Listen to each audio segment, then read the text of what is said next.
in space are either technicians or laborers. All right, take her up. Yeah, that's it. Keep her going. All areas functioning. Looks like we won't have any interference this time. The shuttle will soon enter the atmosphere. Please be sure to fasten your seatbelt and remain seated. We're ready to enter the atmosphere.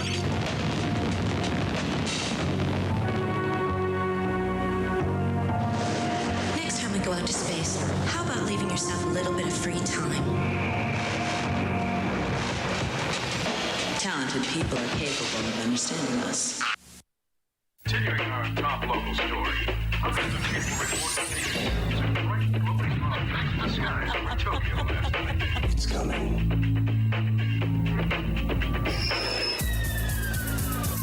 The world will not be destroyed. It will change. Activating launch sequence. Counting countdown. I just control the operation of the system. Deciding to use it as the job of Hayward Julius. I don't like this. I've got a really bad feeling.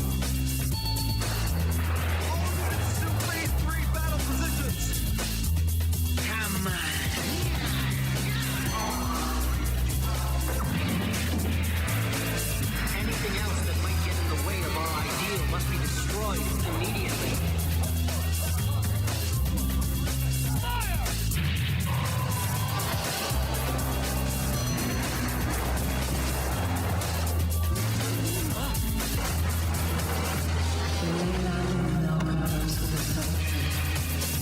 Are you crazy? Eliminating the boundaries between Not enough. Let me repeat that. If this mission fails, if we are unsuccessful, we have no future. That's utterly preposterous. It's not even logical. This is not meaningless. This result is natural. Commence destruction.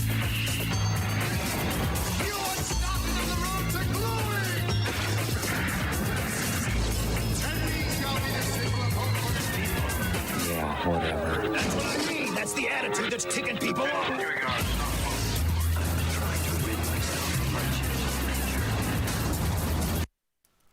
Oi, is that David Lilly all here? It is. No, it's not yet. I guess not.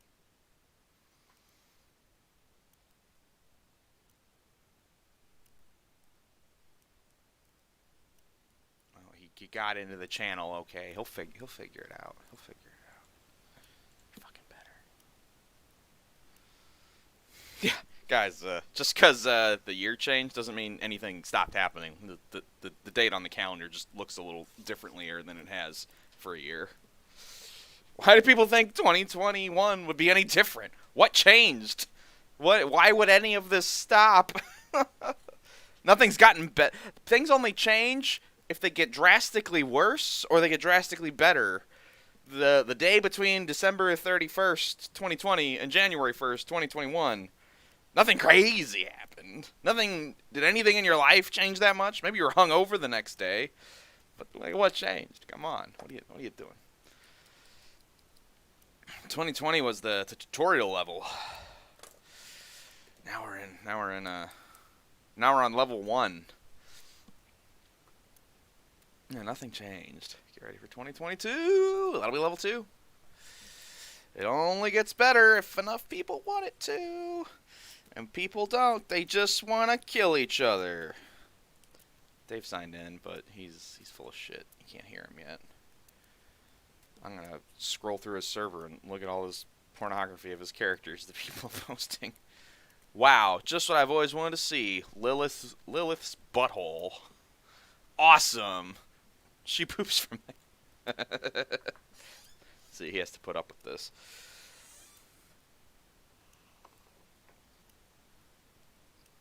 All right, input There's device Dave. should be- You know what fixed it? You know what fixed my audio? Was me talking about Lilith's butthole. Was it that? No, it was Oh. opening. It was opening settings in Twitch. Apparently, Twitch is like, let's not work until they just open the settings window. Then we'll suddenly work. Let's do that. That's a cool system. All you have to do. Was it Twitch or was it Discord acting up on you? Discord. Okay. See, yeah, they all run together. It's Twitch, Discord. You need them all, but. So, we were gonna do a makeup stream today anyway. That was decided before people decided to try and take over Congress, which certainly made my afternoon much more interesting. I don't know about you. Have you been following that? Really?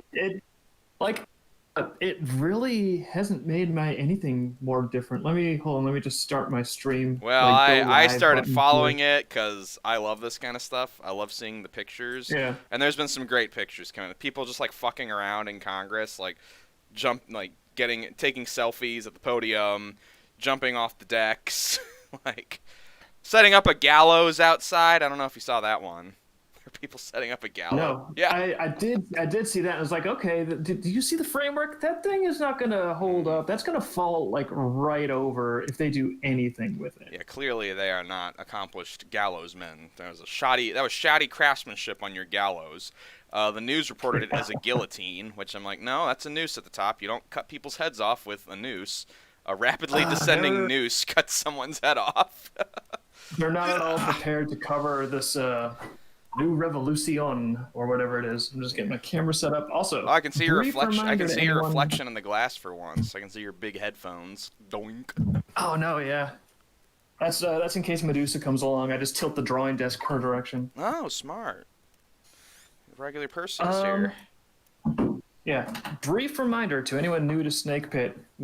I do not really read my comments. Bone reads the comments. So go over to do. twitch.tv/Bonitis and drop all your comments in there if you want to tell us what is and is not a noose and how the Congress invasion affected you. You know, the kind of takeaway I have is it's not affecting my day at all. No. I'm like, stuff going on. I'm drawing, blah, blah, I couldn't blah. help it. But, It was so like, funny. Like, I wanted to see it. The thing, my first thought though, it was like a switcheroo. My first thought was like, oh, Antifa finally got the balls to do what they've been talking about for all this time. And then it's like, wait, this is not Antifa. This is like the Trump people. It was the Trumperonis, yeah. Are they better at being? Are they better at being Antifa than Antifa is? In one day, they got more done than Antifa. I know. I'm disappointed in the boys in black. You guys, you the goofs. Antifa people, they've been camped out there, like setting stuff on fire and like jumping around in the street. They've been camped out for like months and months now, just being Antifa, being like, we're gonna take down the system. Then a bunch of like douchebags in red hats roll up in one weekend, and they're in Congress, like taking the podium and pissing all over everything. I know. It's just like, I keep saying it. It's just like in Brian Wood's DMZ. It's the exact same thing that happened. It's hilarious. A comic I was reading in college just coming to life before my eyes.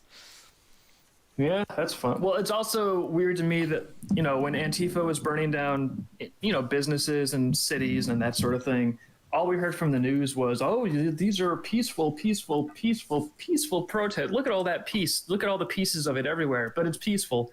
And now you get these Trump people and they're like, oh, we don't think that the election was fair, blah. And it's like, oh, these are monsters. They should be shot on sight. We need to preserve the unity of our country. Well, the media jumped on by him. crushing dissent. The police let him in. They just let him in.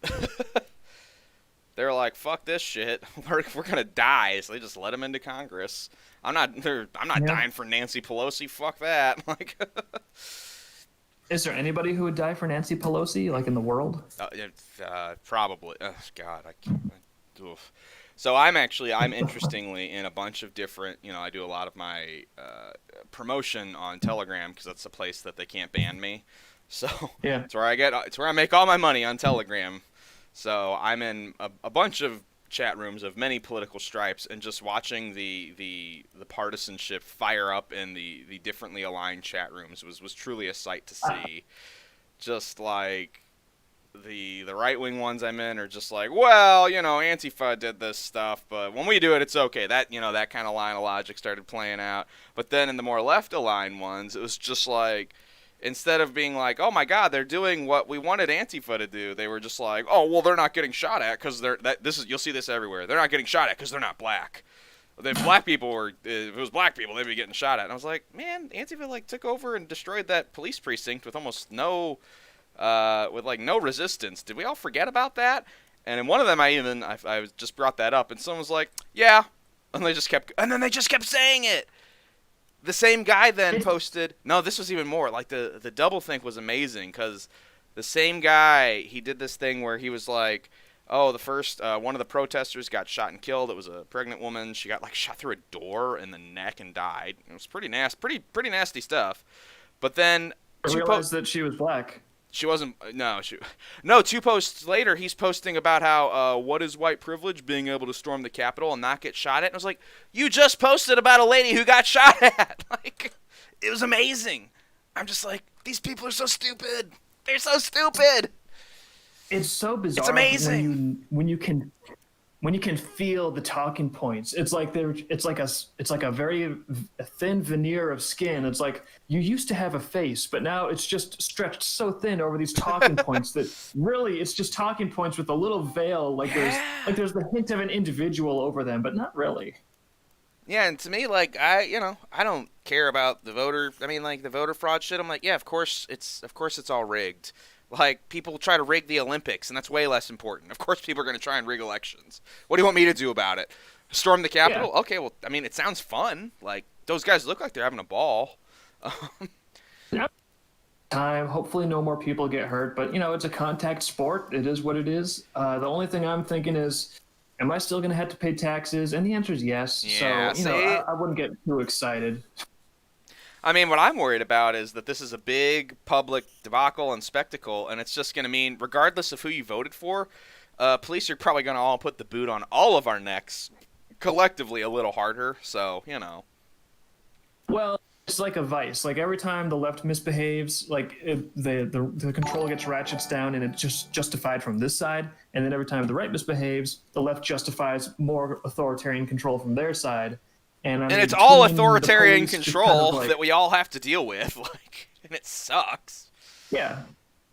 Well, I mean, yeah. Even what was it recently on left-wing Twitter? They were like, "What the hell? We're being censored on Twitter? Oh, this is outrageous! What? That wasn't hate speech. I just thought Bernie should have had a shot." And then it's like all the right-ringers are like, "Oh, we told you so. We told you so. You didn't listen to us, but now look at this." It's like it's not good. I don't want anybody being censored over shit that doesn't matter, like, at all. Like, well, you got to pick. Either nobody gets censored or everybody gets censored. Which one is it going to be? I want nobody. I can handle it. I've seen the worst things in the world. Like, I've seen it all. Okay. Well, you know what? We'll hold a vote, and I'm sure you know how that's going to go. Yeah. People are like, oh well, you might see something you don't like. Yeah, I see things I don't like all the time. Sometimes I deliberately do it to myself because something's wrong with me. I mean, sometimes you gotta look at things you don't like so you know how to deal with that sort of thing. Yeah. If you ever need to, but yeah. So people climbing all in the Capitol building. So they actually got like inside like the Capitol. They were taking Dude, did you see the guy dressed up as like a barbarian druid king? He's standing on the podium, like right in the middle of Congress. That guy rules. I did see that guy. Like, that guy is doing it in style, at least. Yeah, I appreciate the showmanship and the big horns and the I think he's the president now. I think that's how that works. I don't know who he is, but he's in charge. So I don't make the rules. I mean, I wouldn't really have any grounds to dispute that. Yeah. So yeah. No, it's fucking crazy. I started seeing some of the footage, and it was like right out of that movie, Jinro, The Wolf Brigade. Have you seen that film? No, it sounds like a cool film, though. You'd like it. It's a rough movie about fascism and resisting such things. It's an animated film from the 90s. It's really good, but like there was guys in like giant black armor like punching protesters, and there's blood all over the ground. I was like, this looks just like that movie. That's not good. That movie was scary as fuck. Well, I guess for me, it's like, well, political stuff is getting crazy. Everybody's. I mean, like, did anybody not see this coming? Like, even like I've been years saying ago, it for like, years. whenever- I said for years something's Yeah. got to give, and I'm like, I guess this is what's giving. Or maybe it's just I don't know. It either escalates, it peters out, or it gets squashed. But it certainly happened. It's happening as we speak. I was following it, gathering pictures. I was gathering as many pictures as I could because I'm like, how many of these are going to disappear off the internet? I want these. Probably a lot of them. That's the one thing about this that actually made me feel something, was the realization of like, oh, there's critical events happening in our country that are pivotal. Like, if we're going to move forward as a society, we have to understand what's going on. We have to understand why it's happening. We can't mess around anymore. We've got to have some serious conversations about this. But that's the one thing that I know will not be permitted on social media. They're going to crack down and just erase anybody talking about this in any kind of an honest fashion. Yeah, and that's what I've been trying to do. And because one of the local furry chats I was in, they had to make like a containment area for people who want to talk about this. And immediately it started to get very, very partisan. And, I was actually kind of shocked, but I managed to talk people down from, like, being absolute asshats. I had to Really? it was weird, because normally it never works, but I actually was like, hey, let's look at this. And there were other, like, furries I think it's because it was on Telegram and it wasn't on Twitter. People were really, like, there were a bunch of guys on my side that was like, hey, let's not do the us versus them shit. That's what got us here. And I wasn't the one having to say that. It was like there was another furry in there that had like a trans flag and their avatar, and they were saying my talking points. I was like, whoa, this never happens. To have any talking points, just like it's above my pay grade for one, so I'm just drawing comics. It's not really something I'm going to be fixing, obviously. Well, false start is a pretty political comment. Oh, what the hell? Hold on. Are we good? We got any? Oh no, going on? your Twitch is acting up, buddy. Uh-oh. Why is my Twitch acting up? Hello, if you're seeing this and you're not already on twitch.tv, click here to get the best Twitch experience. If you're seeing this and you're already on twitch.tv, please review your third-party tools. Most likely there isn't. I don't have any ad blocker shit. Does multi-Twitch No, my ad blockers are down. It looks fine for me, so... Oh, it's back. The Okay. Thank you, Twitch. Thank you for giving people these random messages. And also thank you, YouTube, for copyright striking one of my streams when I was playing my own soundtrack for my series that was composed specifically for my comic. Thank you for copyright striking that when I was using it as background music, since I fucking own it. That's cool. Did you enjoy that? It's really awesome. Yeah, I love it. It was neat, and it was like, oh, what am I going to do? Dispute it? I'm sure that with YouTube, that's going to go far. I'm sure their robots are going to really pay attention to my arguments about like, well, actually, I own this music. It's licensed to me. We made it. No one else can claim it, so the people claiming it are being who else could who would make the claim claim? anything. It would either be you or Nico, right? Like, because he's the Nico Albrecht. That's the guy who composed it, right? Yeah, Nicholas Albrecht composed it. I told him, hey, this is going on. It's a CD baby for some, because he was selling his music through them, but then I guess they decided, oh, we're not just like facilitating transactions for you. We're going to decide that we own everything. And it's like, no, you don't. YouTube apparently banned. Chat is saying YouTube banned a singer who sang their own written songs. Mm-hmm. Yeah. That's so gay. See, that's the side of the authoritarian vice that I'm more concerned with. Like, if people want to run around and play stupid games in the Capitol, they're going to win stupid prizes, and I'll just not go there. And, it's fine. Like, I'm sure there's going to be knock-on effects politically that I'll have to live with. But what am I going to do? Go over there and tell them just don't? There's nothing I can really do to stop them. So, but the stuff that does directly affect my day-to-day life are these massive corporations just going to make so that we can't even use our own stuff to online? Are they going to just like totally disrupt our ability to exist on the internet because they can? And the answer is like, yes. Yeah. They had the opportunity to repeal some Section 230 stuff in this recent bill. And they decided, no, we're going to pull that out distinctly. We're going to pass all this crazy, stupid spending shit. But Section 230, no, that's working fine. Let's leave that there. So it's like, okay, you guys complain on Twitter about all the censorship all the time. You're the only people that can stop it. And then here's this bill that just gets landed on your desk where there's at least something you can do to start rolling it back. And you're like, oh, let's do everything except for roll back this corporate censorship. We kind of want to keep that in place. It's fucking bad.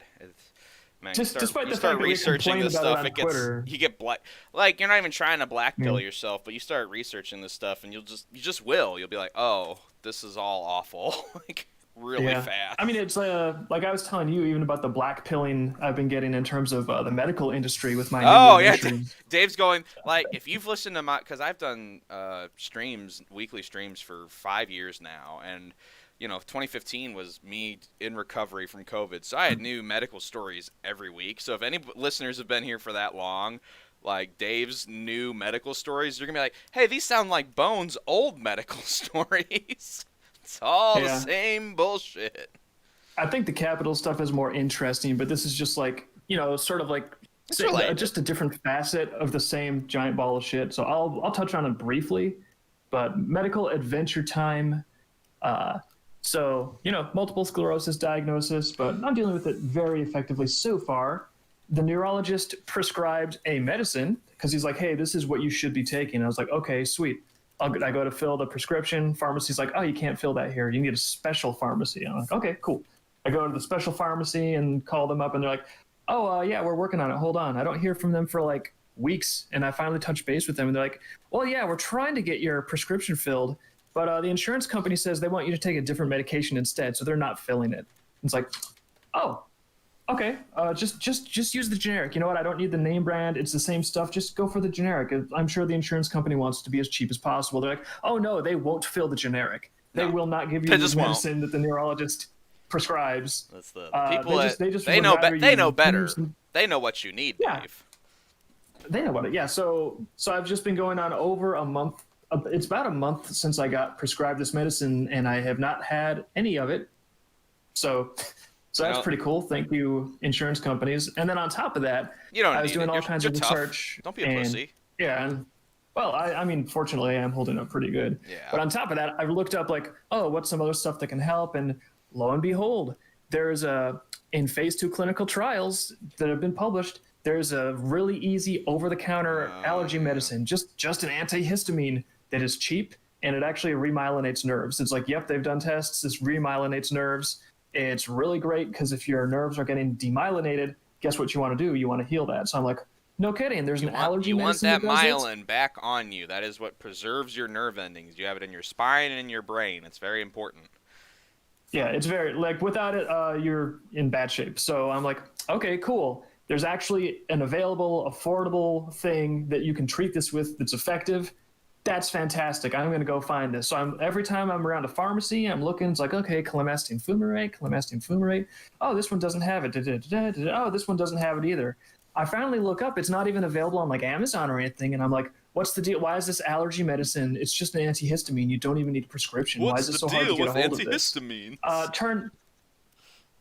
Turns out, after they discovered that it was a cheap and effective way to treat multiple sclerosis, the FDA was like, oh, we got to pull this off the market because reasons. Yeah, there's my fuck the FDA sticker. We can take a look at that real quickly on my desk. That's been there for a while. I went through something similar early on with Lyme where I, started... me and Dave are very, very similar people. So we both had the same reaction of like, well, I'll see what I can do on my own to fix this. And I looked up all sorts of stuff like this. And you run into so many roadblocks of, oh, that's not sold. Oh, that's illegal. That's tightly regulated. That doesn't exist yet. It never ends. But you'll find stuff that sounds very promising, and you can't even try it. And then, then your insurance will cover, like when they're trying to fix you with magic water and tuning forks. So there's that. I think the phrase that applies is, if it's good for you and bad for them, it's illegal. If it's bad for them and good for you, or maybe I had that backwards. If it's good for you and bad for them, it's illegal. If it's bad for you and good for them, it's the law. It's the law, yeah. So I've told the tuning fork story before, but I used to have that magic water. I might still have it somewhere, but I'd have to look around. I'm from the government. I'm here to help. Yeah, there's a reason we don't. The government can serve cool, nifty functions, but as we're seeing play out in the Capitol right now is trust of the government, its processes and systems is at an all-time low. Because stuff like that doesn't happen when people trust the government. Because why would it? That's the weird thing, too, where I almost don't understand why the far left and the far right people hate each other so much, because it's like, no, you guys are kind of on the same page. You think that this system is horrendously corrupt and needs to go, And yeah, you have differing ideas of what to replace it with. But basically, it's just they basically have different ideas of like, oh, we think socialism is the thing that will actually help the working class and most people get ahead, as opposed to these oligarchs. And then the right wing is like, no, we think free enterprise is the thing that'll help the middle class and people get ahead, as opposed to these oligarchs. And it's like, well, you guys have literally the same enemy. It's these bureaucrats and oligarchs in power that have a corporatocracy. Well, that's why the partisanship between like people getting mad at Antifa or getting mad at these guys that are there right now, it's like, no, if they're like burning down like government buildings, that's a net win for all of us. Because like people are like, aren't you upset about what's happening in Congress? I'm like, no, I don't like any of those people. Fuck them. Like, they don't even give me they don't even give us clean water. Like, are you kidding me? I mean, I would be more upset if it mattered to me at all. The only thing that matters to me is I know it's like, you know what, I'm probably going to be paying for those renovations. All that damage, that's coming out of our paycheck. They're going to be hitting us in taxes to pay for that. And they'll frame it. Well, and they'll frame it as, look what these guys did, and that just makes us hate each other more when we need to be hating the guy that's making us pay for that bullshit. Yeah. I don't know. It's like so corrupt that it's difficult to lose any sleep over the machinery being broken. Because if the machinery was doing what it's supposed to do, you know, making society marginally better for all of us to get along in, then it'd be like, oh, this is actually a travesty, our economic system, our civics, blah, blah, blah, blah. But it's like, nah, this stuff is so broken and so corrupt and so self-serving to the people in power. I mean, I'm not cheering on the destruction. I don't necessarily want to say this is the best solution. This is the way to go. Maybe it's really what if it's the horrible only solution, though? Like, if nothing else is working, if playing, it's like, oh, we'll just trust the system. It's like, people obviously do not trust the system. This is what happens when the system fails. But then when stuff like this goes on, like regardless of what side it's from, each side, again, they try to rile up like the left and right wing people against each other, and they'll be like, see, this is why we have to crack down on your enemies. And then, so that's how they justify it. That's how they justify, you know, these authoritarian crackdowns, and that's how they get support from the other party for it, like from the foot soldiers and useful idiots on the other side of the aisle. Whoever just subscribed, let me check for that. That was Asir Gomez 94 has just followed. Also, Ralph, thanks for resubscribing. 7 months in a row, 8 total. My goodness, thank you. Oh, nice. Oh, this is a guy from Brazil. Hey, what's up? I love Brazilians. No, trust me, we've heard all about that. But that was sorry. They both make the same noise. The loud noise. I'll customize it at some point. But I only just got back on Sunday from St. Louis. Getting Dave's Twitch message again. It's for people using third-party software. That's so annoying. Just another. Thanks, Twitch. Just more things that don't work unless you. Oh my God! Like shit like that. That's why people are storming the Capitol. That Twitch message right there. That's why people are trying to fight with Mitch McConnell for the #1 headband. Of course, at this point, you'd think. I mean, I guess maybe people are still a little behind the times, but at this point, I don't think that the politicians are even really in charge of anything. I mean, obviously, they're in a position to get a lot of corruption into the process. They have to rubber stamp the legislation that goes through. But I think the legislation is largely driven by these big corporations like Hollywood, well, they have Silicon more power, Valley. Sure, yeah. So I think probably in very real terms, I think Google and Twitch have more control over the fine grain of our daily existence than anyone in Congress. I think Google and Twitch and Twitter, like using their algorithms to like make surges of public opinion seem to go this way and that. I think that's what pushes justification for these different legislative packages to even go through in the first place. Sure. So why wouldn't it? Yeah, I mean, and if they can't do it, why wouldn't they? But so, I mean, fundamentally, if you're thinking, hey, this system is terrible and it's rigged against me, it's like, yes, but the people are rigging the riggers, that's the Silicon Valley companies. So if you really want to burn something down, you know, don't burn anything down, have a nice campfire. But I'm just saying these Silicon Valley companies are kind of, they're the root of the power at this point. Whoever's got them. Well, what was it? I had some stats for you on when I was at Dave's place yesterday, dropping off some hunting fatigues that I'd come. Dave now has a ghillie suit, so press. You guys all have to tell him on Twitter you want to see him in his ghillie outfit because he looks great. Photograph of the forest and be like, I'm here with a sniper rifle. just be a picture of that tree in your backyard. I'd be like, you can't see it, but Dave is in this picture. Yeah. People be looking for hours, like, where is he? I'm looking, and he's not. But no, I was over at Dave's place yesterday, and it was during the last year, during the pandemic, it was 56 new billionaires happened. Like, just, people became billionaires. 56 new ones. No people who were billionaires stopped being billionaires. There were just more. And then the world's wealthiest people added 1.8 trillion net positive to their pockets. So, like, there's some very clear winners. It's right there. And yet people want to be like, look at those Trump idiots, or look at them Antifas. It's like, that's not your enemies. These are little people that are frustrated and don't know what to do, because of course they don't. They're not your enemies. It's the guys that are making literally trillions of dollars off of a pandemic. Fuck.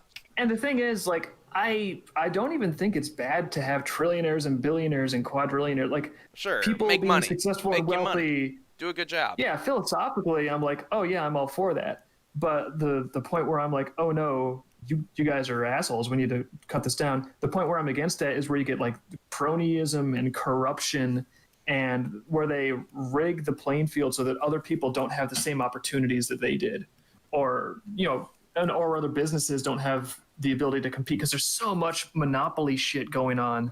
It's not even funny. This makes the robber barons in the 19th century look quaint. like they're messing around with tinker toys. Yeah, this is like very sophisticated, pervasive corruption that I don't know if, has it always been this bad? I don't think so. I think it's been getting a lot worse. I don't think it's just like, oh, well, we just see it more clearly because of the internet. It's like, no, I don't think it was this bad in the past. Stuff, we do see, I think it's both. I think we do see it more clearly, but it's also getting worse. Yeah. I think it's like, oh, we can see this stuff now, but it also happens faster and more efficiently because of the internet as well. Like, people who make money can just do it that much quicker. Apologies if my electric eraser noises ever get onto the stream. Bzzz. And the other thing too that is different is, when I was growing up in the 80s, there was still a pretty wide range of personal freedom, for lack of a less cliche term, that people had. And that's really been eradicated. There's so much power centralizing in the government that wasn't there before. They're doing stuff now that would have been outrageous to think of when I was growing up. So the more you get concentrated power, it's just like a mathematical equation practically. If you concentrate power, there's going to be corruption. If you concentrate power in high places, there's going to be lots of corruption. So I think it's just partially a natural function of the concentration of power in these centralized, places. If you do that, corruption's going to follow. That's just how it works. That's why the Soviet Union and communism fails at that scale, because, well, if you give all the power of production to these weird little central committees, guess what? They're all going to be corrupt as hell, or corrupt to the degree that it disables everyone else from participating viably. No, I would definitely agree with you on that. And I think what we're seeing in the Capitol is just like, when that much corruption and power is centralized, it's gonna come out in some form or another. Like, people are frustrated, and they can't be unfrustrated unless you actually improve their lives. And God knows we haven't seen that happen to a lot of people this year. Are you excited to get your $600 for not being allowed to go to a job for 9 months? Yeah, it's awesome. Are you thrilled about that? Yeah, love it. I can use it. And it's just gonna go towards paying down my Christmas bill, and then I still have to pay taxes in April a few months later. It's like, okay, cool. Yeah, taxes are gonna be bad this year. It's gonna suck. On the one advantage is, since I didn't do any cons, I don't have to pay any state taxes, so it should not take very long. But paying any amount feels like a joke. Yeah. Because it's like, what the hell did the government do for me this year? They made me stay home and have to play pretend a whole bunch. Oh yeah, I agree. They poisoned our water, so we can't fish and eat from the river. We can't even be as self-sufficient as we'd like, and we have gone out of our way to teach ourselves a bunch of skills and forage and learn all sorts of things, and we just can't do it. We just can't, because we'll get Like you have MS. Like this would those kind of things would make your condition worse. It does nerve damage.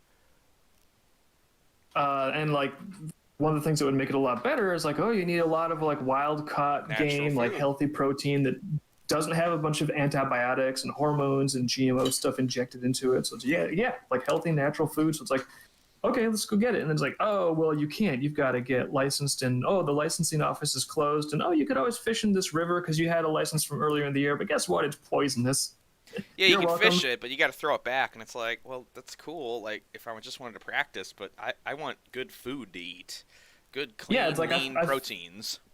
Yeah, it's like I want to fish and hunt to eat food. I'm not just out there. Like it's fun, but that's not the only reason. I'm not just out there for kicks. It's But kind it's of an like, so efficiency yeah, at thing, the end of the year, it's like, okay, good job. Can't do any of that stuff. Time to pay your taxes. It's like, for what? It's like, because we're doing such a good job keeping a stable country for you. And it's like, no, you're not. You're not at all. Like, you Yeah, know, it's- as the news is currently indicating, as the live streams are currently, it's a lot of live streams. Apparently, they're starting to use cell phone jammers in the Capitol because they don't want people streaming what's happening. And I'm like, Like who's using the jammers? The police or the protesters? the police. Oh, well, there you go. Yeah, they don't want you to see what's going on. I don't know exactly because it's a complicated situation, but I tend to have a bias for the people that actually want information to get out. Like if there's two groups and one group is like, yeah, let's put all this on video. Let's show people what's going on. And the other group is like, no, let's stop those communications from getting out. I think the group stopping the communications, you guys look like the ones that have something to hide. Yeah. Oh, no kidding. Oh, sounds like someone's popping in. That's gonna be Colin. Yeah, Hey, what's up, buddy? I just popped in.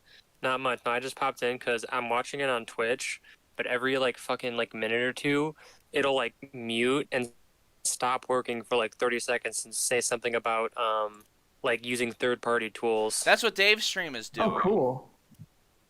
So I'm getting really sick of it cutting out like every like minute or two. So yeah, I'm surprised you can even call in. I thought they had the cell phone jammers on over Wait, there. so Colin, are you talking about any Twitch, or are you just talking specifically about Dave's or mine, or?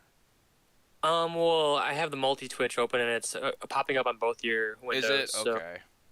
I think like right now it's only on Dave's, but it's not on Kit's. Although actually, no, I paused Dave, so that's probably why.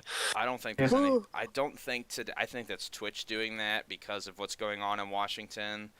I think it did it like a week ago too. It if I remember did. correctly. This is worse though, that it's because it keeps happening. There's really nothing we can do about that, sadly. Do you think Twitch is just gonna make itself an unusable platform, like full stop? Because they might say, "Hey, no more streaming tonight because the Capitol's too crazy." Someone says they're seeing yeah, it see, on this is what I mine. mean, where it's like the secondary stuff is more worrisome to me, like the companies, the corporations cracking down on people being allowed to talk. That seems to be the more pressing concern. It's like, if there's something crazy happening in a city or a Capitol building somewhere, it's like, okay, well, I guess if we're citizens of that country, we should be able to talk about it. But these companies are like, no, you really shouldn't be able to. You might find that there's another person who doesn't like this situation, and then you might try to do something about it. Oh, that's no good. Someone's saying it happens Like, what across. if, Apparently, this is happening across all of Twitch. Is people's streams are doing this? So there's Yeah. If just you guys are having too much trouble, I should be multi-streaming also onto YouTube. So you can, and same. Bone, are you multi-streaming? Yeah, so Yeah. go to Boneitus's YouTube and watch there if Twitch is being really cool and awesome and a great platform that definitely should be getting all the money it is. part of the issue is related to built-in blocking of browsers. Twitch. I mean, I'm using fucking Chrome. I think that's the most basic browser there is, isn't it? Like, that is the corporate browser. I should be able to use that. But Do you remember like when the internet, just like maybe, I don't know, 5-10 years ago, you just do you stuff. could just use it? You could just do You could stuff. just go on there. Like, do you remember like when there were so many funny memes of like remixed things and like I can't even like like there was just people would just go in there and make a meme of whatever they wanted, and it would blow up and get viral, and it would be using copyrighted content, but it wouldn't matter because it was transformative and it should be permitted. And like there wasn't DMCA takedowns like all over the fucking place. There was so much fun stuff on the internet a while ago. People could talk about whatever they wanted. It was great. It was really nice. And people, you know what, surprisingly, back then when there was orders of magnitude more permission for speech, people hated each other a lot less. It's funny. But like there were still flame wars and trolls and all that stuff, but if you like legitimately wanted to talk to somebody, and like if you like tried to talk to each other and you're like, oh, I can explain my viewpoint, you can explain yours, and usually people would come to either an understanding, or it would just be like, oh, one person's just gonna be a weird, flamey, crazy person, and they just didn't matter anymore. You just blocked them and moved on. It worked. I was very used to that system. It's just weird to me, like the more they crack down on, hate speech, we gotta stop this hate speech. It's like the more tightly they restrict people being able to like just talk back and forth and share what they actually think. The more they do that, the more it's like, wow, they've restricted a lot of hate speech, but it feels like people are just more hateful in general. And you know, I was more okay with the bad words than the actual hatred. Yeah. Well, now we have people getting shot in the neck in Capitol buildings instead. So. Well, that's good. Thank God. 2012 internet was fun. Yeah, no, I always talk about. I was like, man, like 2011 through like 2013 was like my best years. It was just 11, 12, 13. That was like my best years on the internet. I was getting real good at things.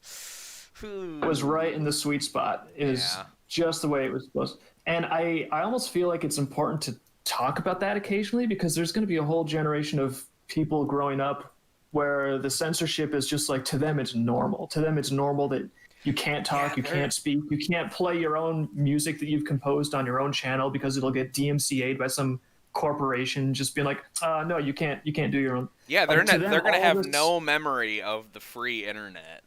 We'll like tell stories to them about it, and they'll be like, wow, that's so crazy. I remember back in my day. There was something called Nya Cat. There was this cat, it made noise, and I don't know. Well, that wasn't very good. But you could also do whatever you wanted. Ooh, wow, really? You could back when your grandma had an OnlyFans. Yeah, OnlyFans is part of new internet, though. Yeah, it's that weird combo of like, oh, you're not allowed to do anything, but we're gonna allow this really, really questionable stuff, like full blast, no questions asked. It's like, okay, why are you cracking down on people talking about current events? But when it comes to like this other stuff, you can make yourself a sex worker very easily. You can do that, but that's like just the press of a button, boom.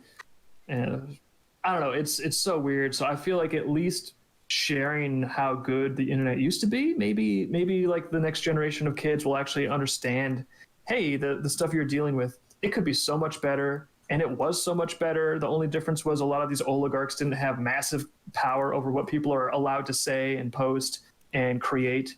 And maybe if the next generation actually gets a flavor of that, you know, maybe they can help move it towards being like that again someday. Chat saying that went away when they took away net neutrality. Did we lose net neutrality? I forget about that one. It felt like we had to vote on it every 4 months to say, no, we want that.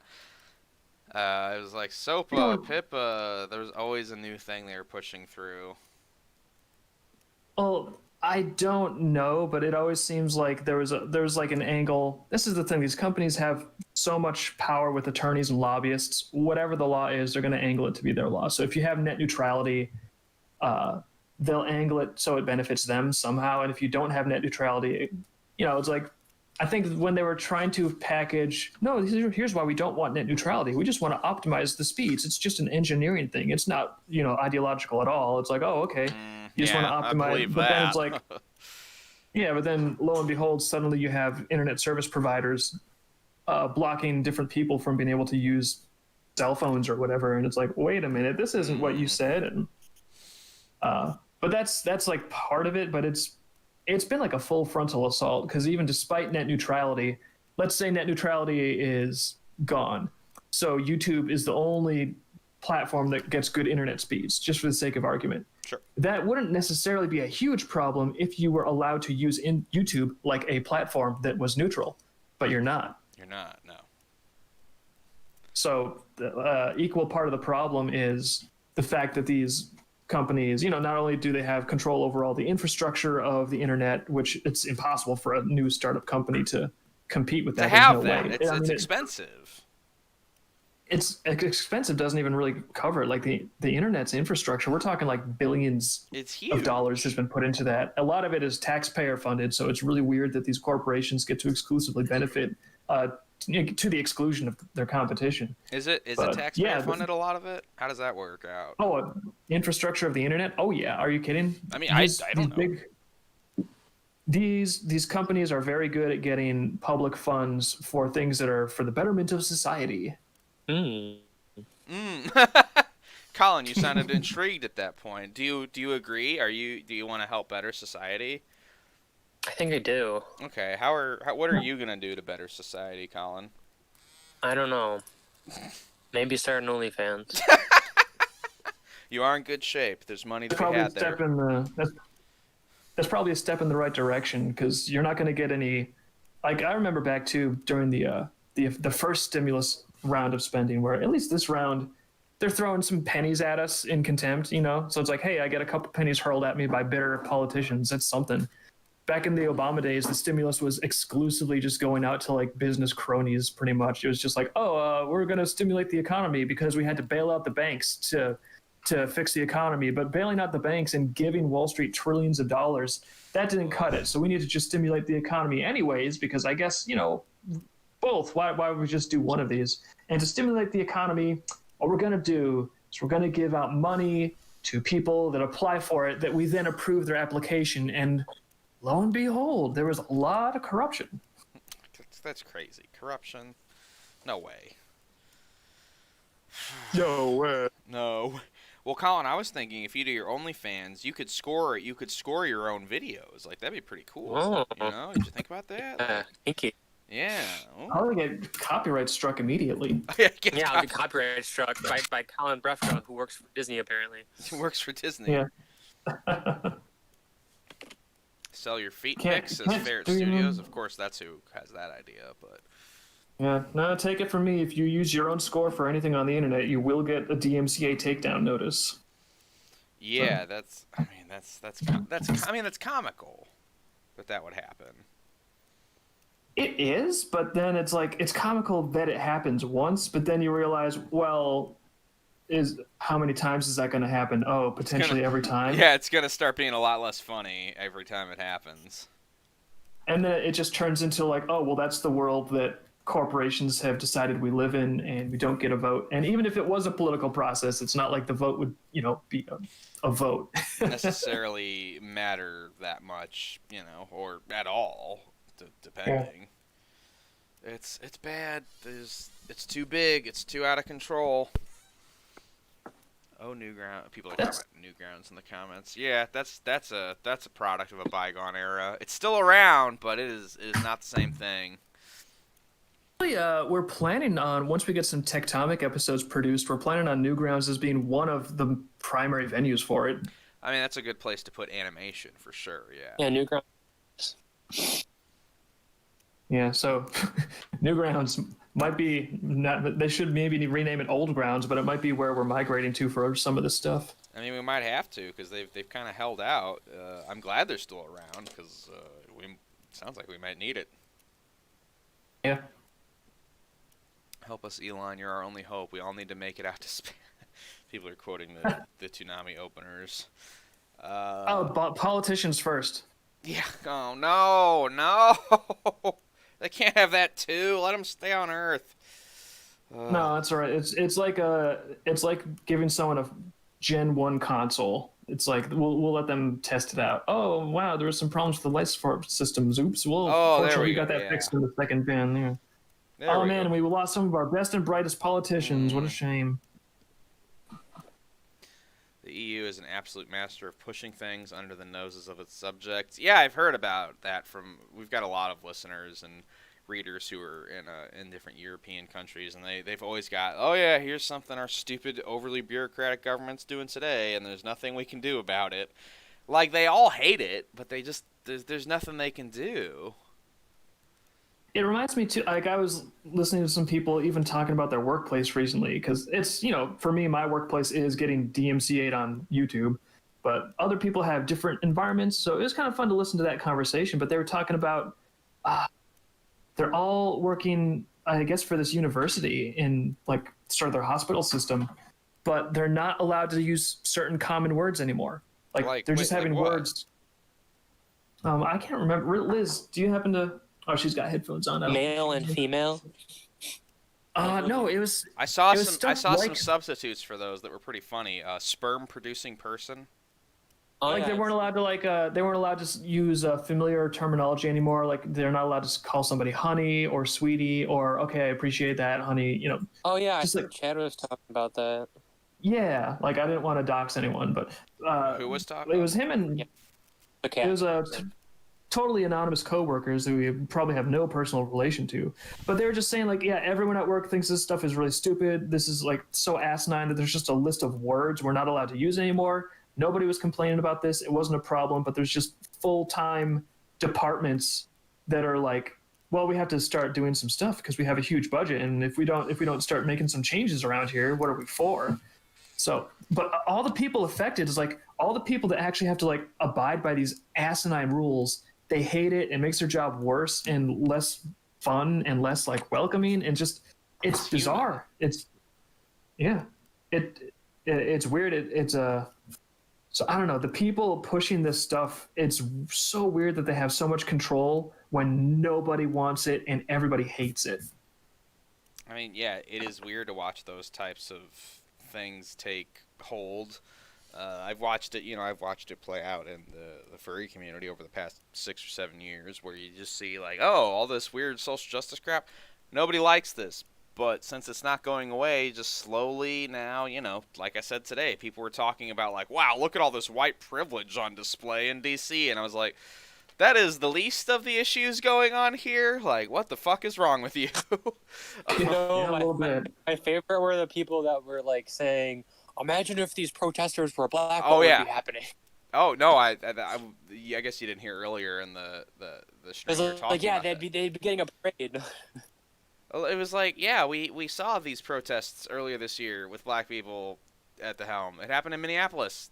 Nothing happened. They got to burn down a police station. Nothing, Police station and the downtown. And I mean, there's a lot of other locations too. Like Chicago, they got to bust into all these Chicago, Portland, Seattle. Chicago, Portland. Yeah. We had... I went to the protests locally. Nothing happened.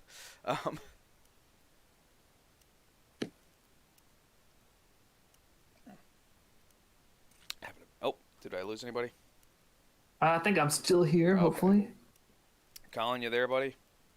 Yeah, I'm alive. Oh, okay, sorry. Sometimes I stop to take a sip of beer, and I'm like, oh, dead air. It's all you. The moment you need to stop and take a breath, show dies. Dies without bonatus. You don't want dead air. You don't want dead air. I know I'm too chatty, but I gotta keep that energy live. Yeah, no, it's good. It's good for streaming. Oh, thank you. Yeah, but what's the chat? Does the chat have any like hot takes on the people climbing into Capitol buildings or? It's a lot of references to mecha anime and video games that I would get and nobody else would. But I appreciate them and I am reading them. It also be like, what does that mean? I don't know what that is, Kit. Don't worry about it. Got a good chat if that's what we can gather. No, I try to read it when it's something that if I say it out loud, you guys will be able to comment as opposed to just being confused. What the fuck are they talking about? Makes sense. That's probably a good policy overall. I try. My hot take your life in your hands. Live or die with the consequence. Oh, someone's living to die over in here. I get it, though. I get it. It's, if the world's not worth living in, why live in it? That's that kind of mindset. Don't tell your mom that you say that. No. No, mom. Gonna tattle on your mom. I was gonna say, speaking of your mom, then I was just gonna say I have to use the restroom, so you guys handle it for a second. All All right. right, it's you and me, Colin. All right. I'm the new host. Yeah, Kids we gotta now. I killed gotta them. talk people down from going to Washington. Okay, everybody, go to Washington right now. No, that's the wrong way to talk people down from doing something, Colin. Oh, okay. So I was confused. You gotta do something else. Like, listen, our political leaders are just fine. They don't deserve to have to put up with this kind of friction and blowback. It's not nice Yeah. for them. Well, why are you guys all so mean? All they're doing is helping. Yeah, they're just doing what they think is a good thing to do. Probably. Like raping your children. Why don't we go there instead with some thank you notes to Congress and be like, hey, I know you guys work hard, and Thanks for kidnapping my child and taking him to Epstein Island. That was a big favor. Yeah, thank you. Oh yeah, did you see the crazy? Are they crazy tweets? Lynn Wood, some attorney, I guess, is doing a lot of tweets about that lately. I forget. Did you have you seen those yet, Colin? I haven't heard about that. It is so I guess Lynn Wood is apparently one of the attorneys for the Trump campaign's election stuff, and the other day they just started tweeting, hey, there's been a hack. I have the cryptographic key to this information, and I can substantiate for sure that there is footage of Supreme Court Justice John Roberts raping and killing a child. Nice. Yeah, so it's like, okay, either they're off their meds or stuff's going to get pretty interesting. And I mean, I guess stuff is getting interesting. I wonder if maybe, if that is true, which I would put it in the category of probably not until the evidence actually does surface. Mm-hmm. I mean, obviously there's rich people that do that kind of thing because they're like normal people. They just have more resources and power. But any one person being accused of it, it's like, what are the odds that one person has a credible accusation? Probably low, just statistically. So I would lean towards saying, oh, it's probably not true until we get some evidence out. But it is kind of funny that those accusations pop up, and suddenly today there's something in the news that vastly overshadows it. Mm-hmm. It seems to be a common pattern. A little bit. It's like, oh, what? This official might be in trouble. There's maybe some wrongdoing. Look at this thing that's going on. Oh, fire, chaos, bloodshed. Tweet about it quick. Cats and dogs living together. Mass hysteria.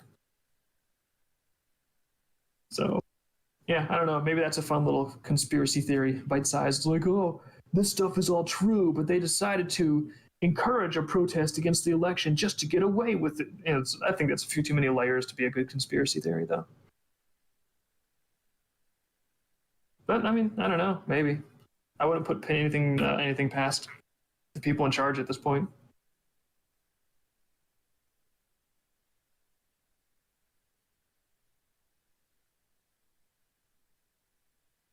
So anything new in the life of Colin since last I saw you? Not really. Not much going on. I might be doing music for some dude that wants me to do something for... I'm not sure what the project is exactly. He hasn't given me very many details outside of descriptions of what he might want the music to be like. Yeah. Well, still, it's nice to have some options on the line. Yep, definitely.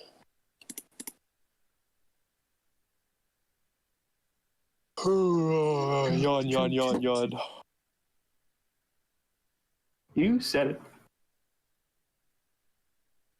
Oh, no, I'm doing it too. Look what you did. I did. What are you copying me or something? What's going on here? I am. I'm trying to get you DMCA'd. Actually, that would be great. We should copyright yawns. And then anyone that does that ever, we can DMCA their stream and get it taken down. Take all the revenue from all of their audience. All that sweet, sweet ad revenue will be ours because we decided to copyright yawning. Mm-hmm. That's the plan. Yep, that's the plan. That's how we're going to make millions. I mean, it's not the dumbest thing that's been copyrighted. Make some millions, copyright yawns, trademark the word yawn.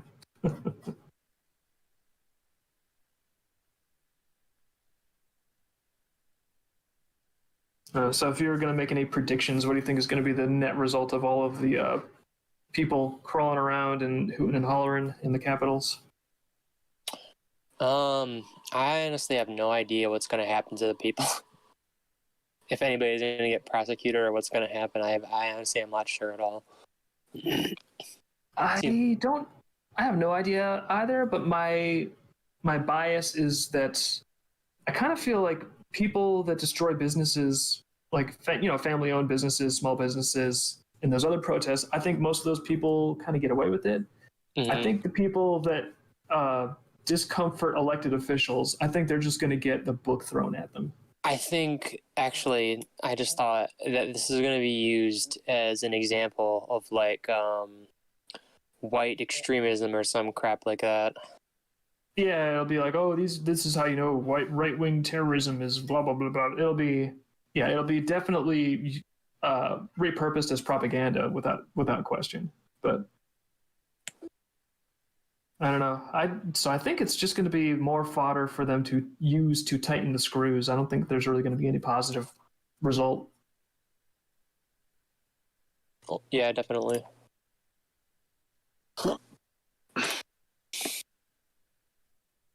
But I guess don't want to black pill people too much. So just bear in mind all this big picture stuff. It's not like we had that much control over it to begin with. So just start turning your focus more to like local things. Focus more on people you know, friends, family. And if you even do want to get like really involved in politics, start, maybe focus on local politics, because this nation level stuff, to a degree, it kind of makes sense, because we are talking about like, oh, do we have influence over the most powerful people running the most powerful nation in the history of the world? Like, well, no. And maybe it was a little naive of people to assume that they actually did have influence over that. The internet made us think we did for a while, and then we realized, oh, we really don't. We can leave as many mean comments as we want, but they kind of don't matter to... Well, they don't matter to, like, big politicians, businesses, etc. They matter to little people because that's probably their client base, etc., or the only people they're talking to that day. But the people who have, millionaires and billionaires, they can just turn that shit off for a day and relax. And if they decide they really don't like the comments, they just turn off your ability to make those kinds of comments for all of time. And then that stuff suddenly goes against the terms of service of like all these critical pieces of internet infrastructure. Yeah, which is cool. Chat says, where's Hazem when you need him? Sorry, he can never do makeup streams because he's doing whatever the hell his weeknight job is. He can only be here when we stream on Saturdays. Someone says he leads a mysterious existence. Does, which is probably smart. Dave is skipping pretty badly. That's probably on Twitch's end. There's not much we can do about that. I'm hearing you just fine, though, so... Yeah, I'm hearing you okay, so I think Twitch is just really... I think they're probably moderating a lot of stuff because of what's happening. Like, they probably have to. Can't just let people talk. Yeah, well, they might. Them peasants might get ideas in their heads.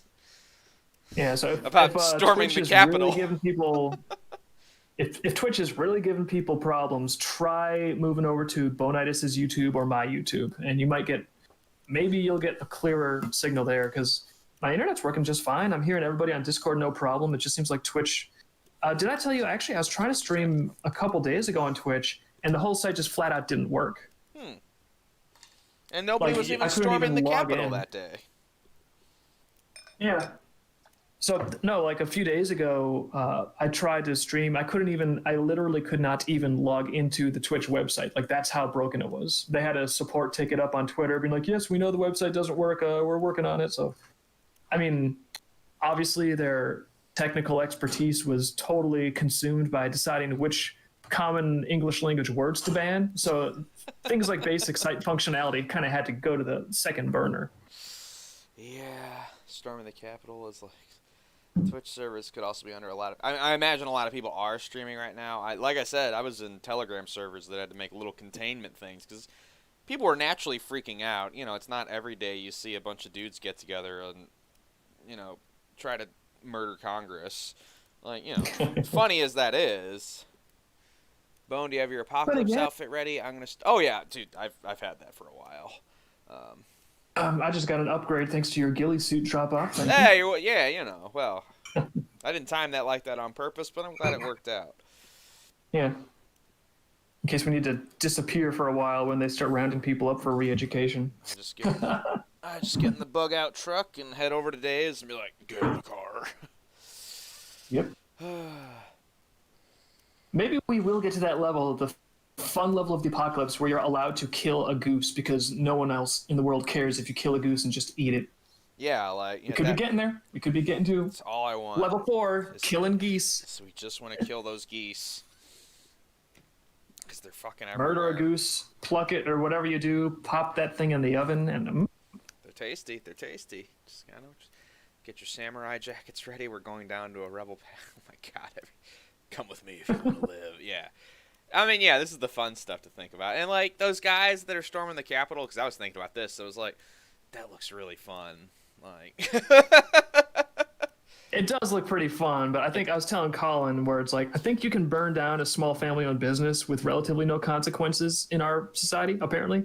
But if you discomfort the people, our glorious elected officials, something tells me they're going to throw the book at you and they're gonna bury the key when they lock you up. Well, like a lot of those guys, yeah, they're streaming, they're putting their faces on Twitter, there's cameras everywhere, they're not wearing masks, like... You know, obviously, I don't give a fuck about, like, if you're storming the Capitol, COVID's probably not what you're worried about.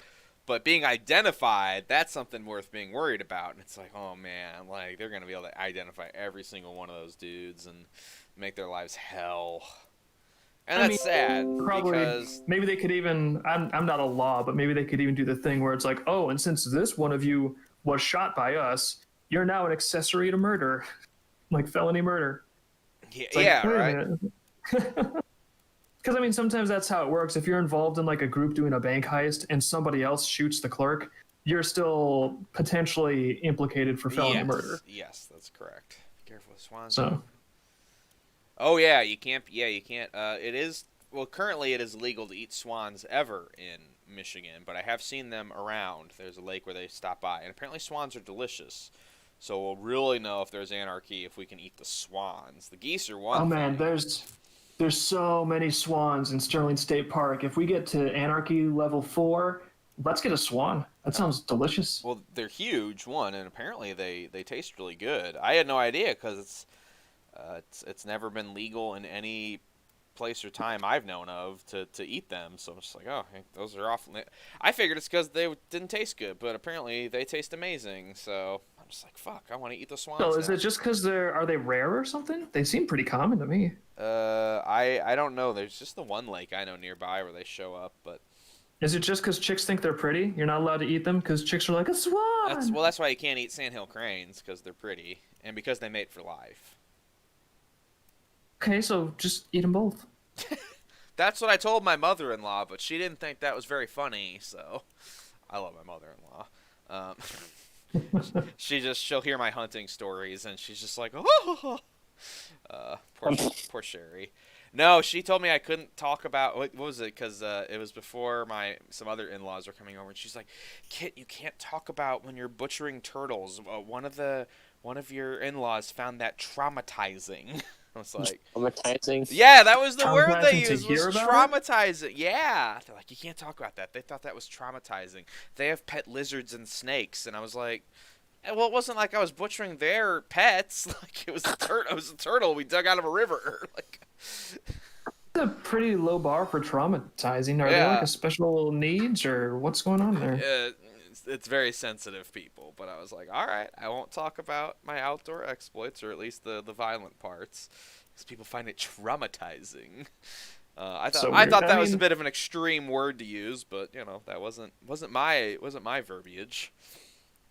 It's like, yeah, after your visit over Thanksgiving, you were talking about that turtle situation. They've just been in the living room like, oh, like having like jumping every time they heard the TV going and they heard a voice that had your tenor. They just had flashbacks to hearing about turtle stories. It was that time that I wasn't there for when Kit slew that turtle and then used every single piece of it that he could. They just hurl themselves to the hardwood floor. It's like, honey, what's wrong? What's wrong? Oh, for a second, I thought Kit was talking about that thing he did that one time again. Oh, my God. That thing that his whole family has done forever, that lots of people throughout the continental U.S. have done for centuries. Eat food from the wild. Very traumatic. You give people PTSD by talking about how you hunted for some food and got it. Yeah, and did a good job at it. Yeah. You never know. It makes me think, it's like, man, if that apocalypse goes down, you're not surviving because you can't even listen to me talk about butchering a turtle. Like, can you imagine that type of person, like, learning to have to do that? It's a pretty steep learning curve. It is. Like, that was my first time. I figured it out. It was good. It was good eating. Like, but I mean, on the other hand, too, part of me gets a little bit like, oh, well, what's not traumatizing? Like, not hearing about how I'm very hungry. Would that be fine for you? Well, I don't want to traumatize you, so I'm just gonna let you starve. Like, it makes me uncomfortable to think of you killing food and eating it. So, could you just do me a favor and be really hungry? Thanks. Blue Paw brings up that sandhill cranes are huntable in some states. Yes, that's true. They used to be huntable here, but then people voted so they'd no longer be. Along with doves, even though doves are fucking everywhere, people have the image in their head was like, we're the bird of peace. We can't hunt those. And it's like, if you had dove before, it's really good. I just wish there was some sort of thing where the people that with skin in the game are kind of the ones that get to determine the rules of that game. Like a weighted vote, like they get a little more. Or maybe they're the only ones that get to vote. Like if it's something like, hey, can the police just listen to your phone without a warrant? Everyone's got skin in that game. Everyone gets to vote. But if it's like, hey, should people be allowed to do this when it comes to fishing in natural waterways or this factory or blah, blah, blah. It's like, you know what? If you haven't had a fishing license in the past 3 years, you don't get to vote. Doesn't concern you. Yeah, right? It's like, yeah, because this has nothing to do with you at all. Well, I like fish. When was the last time you saw a fish? Oh, at the aquarium. That would We're not fishing traumatize for me. those. Oh, I don't want to look at fish. They're gross. All right, well, you don't get to vote on that. In fact, because you said that, you don't get to vote on anything because you're dumb. Here's a Funko Pop instead. Ooh, I like that better anyway. I don't know why this person's British, but chat's saying you can't hunt doves in Michigan. No, you cannot. I looked it up.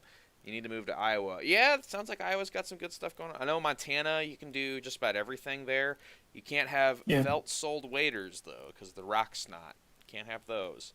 But Felt-soled waders? Why not? Because it spreads a certain type of fungus that grows on rocks because it gets inside the felt and it lives in there forever. And then when you go into a new waterway, it spreads it. And this stuff they don't want spreading around. It can live on felt, but it cannot live on rubber. That's a reason that actually makes sense, though. Yeah, right? It's like, oh, that is very thorough, and we do not want to spread this. Yeah. But, in other places, it's like, well, I think doves are pretty.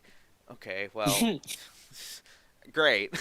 Then look up doves on Google whenever you feel like it, and you can look at all the doves you want, but I want to eat. Send you a calendar. Please let us eat food. Please let us survive. We'll send you like a Precious Moments doll. Would that make you happy? Oh, I love Precious Moments. It's like, cool. I'll send you one every year you don't vote. How about that? Yeah, that's what I'd pay taxes for, is voter suppression, is like dumb people vote less. If my taxes went towards that, that'd be great. Just, yeah. I think that would actually be a decent trade-off. It's like, hey, you know what? You get a Precious Moments doll or a Marvel movie DVD for every year you don't vote on anything. Nah, because Disney would never agree to that. They want all that shit on Disney Plus. You have to pay for it forever. Monthly, baby. Yeah. And then when they have a new movie release, you have to pay more for that movie also on Disney Plus. Oh yeah, the Mulan thing. That was such bullshit. They did it with the new Wonder Woman on HBO Max as well, which apparently that movie. But well, they both sucked. So it's like, oh, cool. You could pay extra to watch shitty movies. Awesome. Meanwhile, the streaming service that had all of the Criterion collection that went under. Like, cool. Awesome. But this is interesting. AJ was telling me about this because me and him have gotten really into the Criterion stuff because it's like, ooh, weird foreign films that no one's seen but jackasses like us. Great. So it's also disorienting to see a good movie.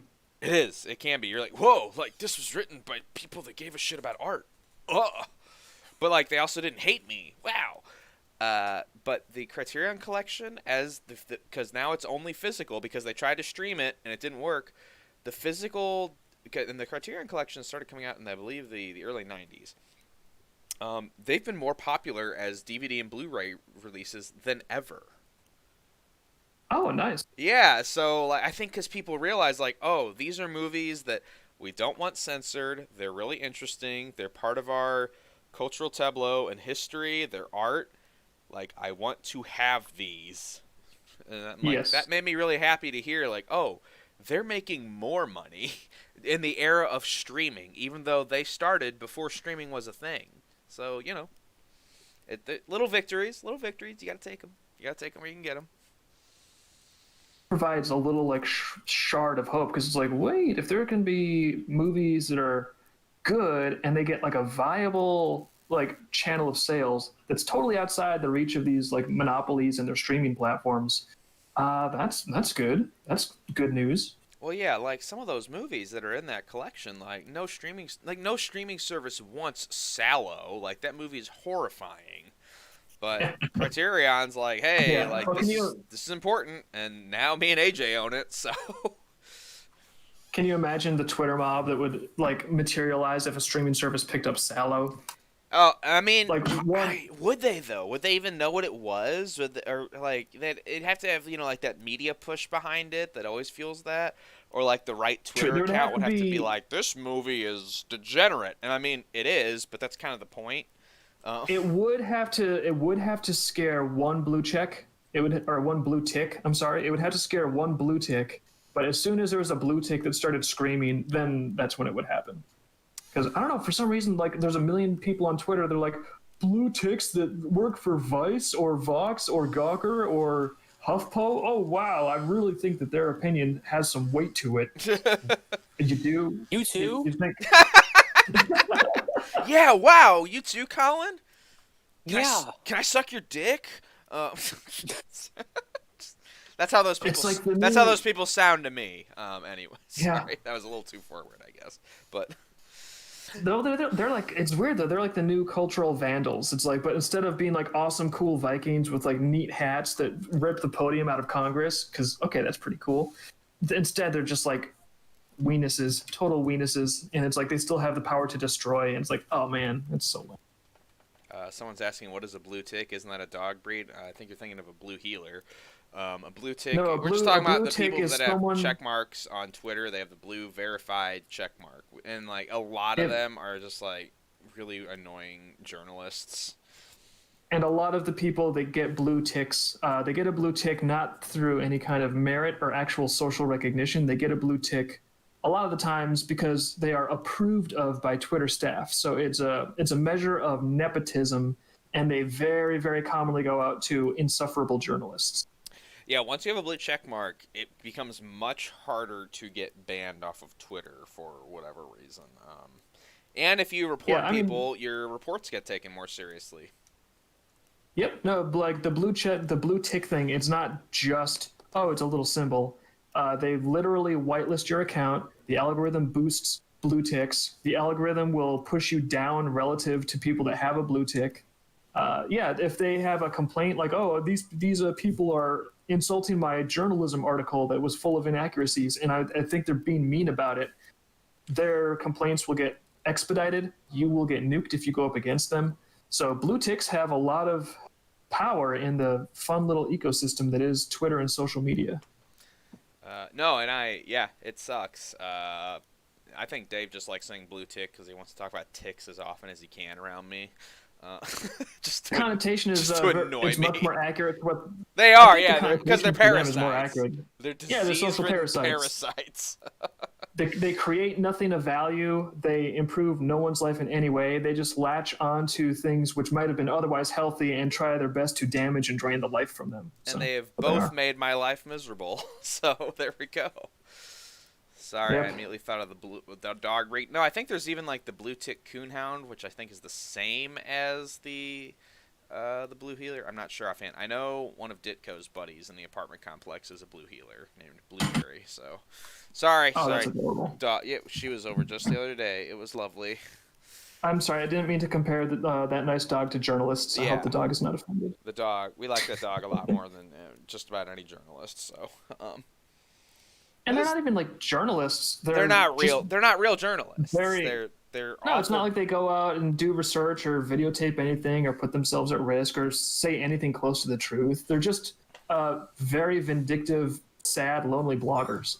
They're not Hunter S. Thompson. They're not John Ronson. They're not Matt Taibbi. You know, they're Yeah. they're basically they're influencers. You know, that's about It's a bunch of variations on Dr. Pizza. Yeah. No, guys, do you know that the iHypocrite account on Twitter? Yes. No, he posted this tweet from Matt Laszlo. I don't know who this guy is, but he tweeted out, "A reporter is having a panic attack because we're locked in the Capitol without any police protection, and we hear and feel rumblings underneath us. This is scary, folks, especially after being labeled the enemy for some 4 years." And then he wrote, and then he had a follow-up that says, "He's okay now, folks." And then someone replied, "Please use full X." Wait, what? Use full X? Like, like Latinx. Like instead of folks. Oh God! God damn it! Folks. Yeah. Oh God! Like Latinx or Latinx or however the fuck you say it. Yeah. Did you see the guy in Congress who said "amen" and a woman? Yeah, and a woman. Yeah. That guy should be thrown in a sewer and killed. Like, it's just, what do you do at that point? It's like there's nothing this left might be in your you that's lucky. human. This might be your lucky week, actually. Yeah. I mean, like, God, there was a guy who was tweeting, he was just in Nancy Pelosi's office, like, fucking around on her computer. And I'm like, you steal that hard drive, man. You just fucking get that thing and run. No, everything leaked from every official. Republican, Democrat, I don't care. Get all their shit, leak it out. If there's any intelligence agents that are in, like, deep cover and dangerous states, just, like, get a plane ticket, get out of there, because it's time to clean house here at home. We got to find out what these people have been up to and just bring it to light. And it'd be a lot easier if there was actual journalists instead of these blue tick bloggers that constantly run interference for them. But if we get some hard drives, I guess that would be a step in the right direction. Yeah, no kidding. Chat saying blue heeler is a herding dog, blue tick coonhounds are a coon hunt. Okay, so there is something different. Okay, so we were on to something. Well, those dogs are both breeds of those dogs we like better than the people on Twitter. So. Yeah. They're much friendlier. Yeah. I can tell you I dislike Latinx as a Mexican. Ralph, I know you, and yes, I know you. You are a full-blooded Mexican. I never asked you about what you thought about that, but yeah, I know it kind of fucks with the language because Spanish is a gendered language. So to say Latinx just gets rid of like the whole way you speak the language properly. So it's like, who? Actually, it's oddly denigrating to the culture at the same time as it uses that culture as a human shield. Yeah, it's really weird. My Hispanic friends aren't having it. I know a lot of Hispanics that don't like it. I'll meet the odd one that's okay with it, but whatever. Fuck that newspeak crap. Yeah, definitely. Especially having outsiders alter their own heritage. Yeah, that's not cool. Hey men and a women, it should be death by firing squad level. Yeah, like, it was the silliest thing. I was like, you can't say that. Like, did your wife come up with that? And was she going to divorce you if you didn't say it? Or did you come up with this and thought it was really witty? See, that's why I think that the real power in society comes from Silicon Valley companies. Because in Twitter, like circa 2012, that person would have been mocked into oblivion. Everyone would have been having so much laughter. There would have been so much joy, so many jokes, so many memes that they would have been like, oh God, I never want to embarrass myself like that again. And everyone else knows that they don't want to be embarrassed like that again. Because the free market of speech and ideas would serve its function. People would have a good laugh and they'd be like, yeah, that is absolutely absurd. The problem would solve itself. But now you have these Silicon Valley companies that are like, no, am woman is actually the proper am men and am women is the proper way to end a prayer, and we will now make anyone making fun of that their hate speech, they're banned.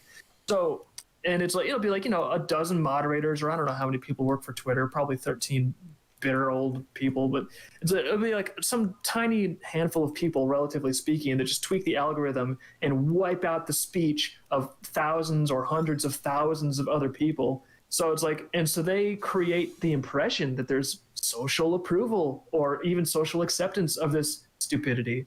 So the people in Silicon Valley, they're really the ones that just like tweak the knobs to keep these politicians totally in the dark in regards to what people actually think of them. And that allows them to just like continue doing this bullshit until they have people literally crawling over the walls.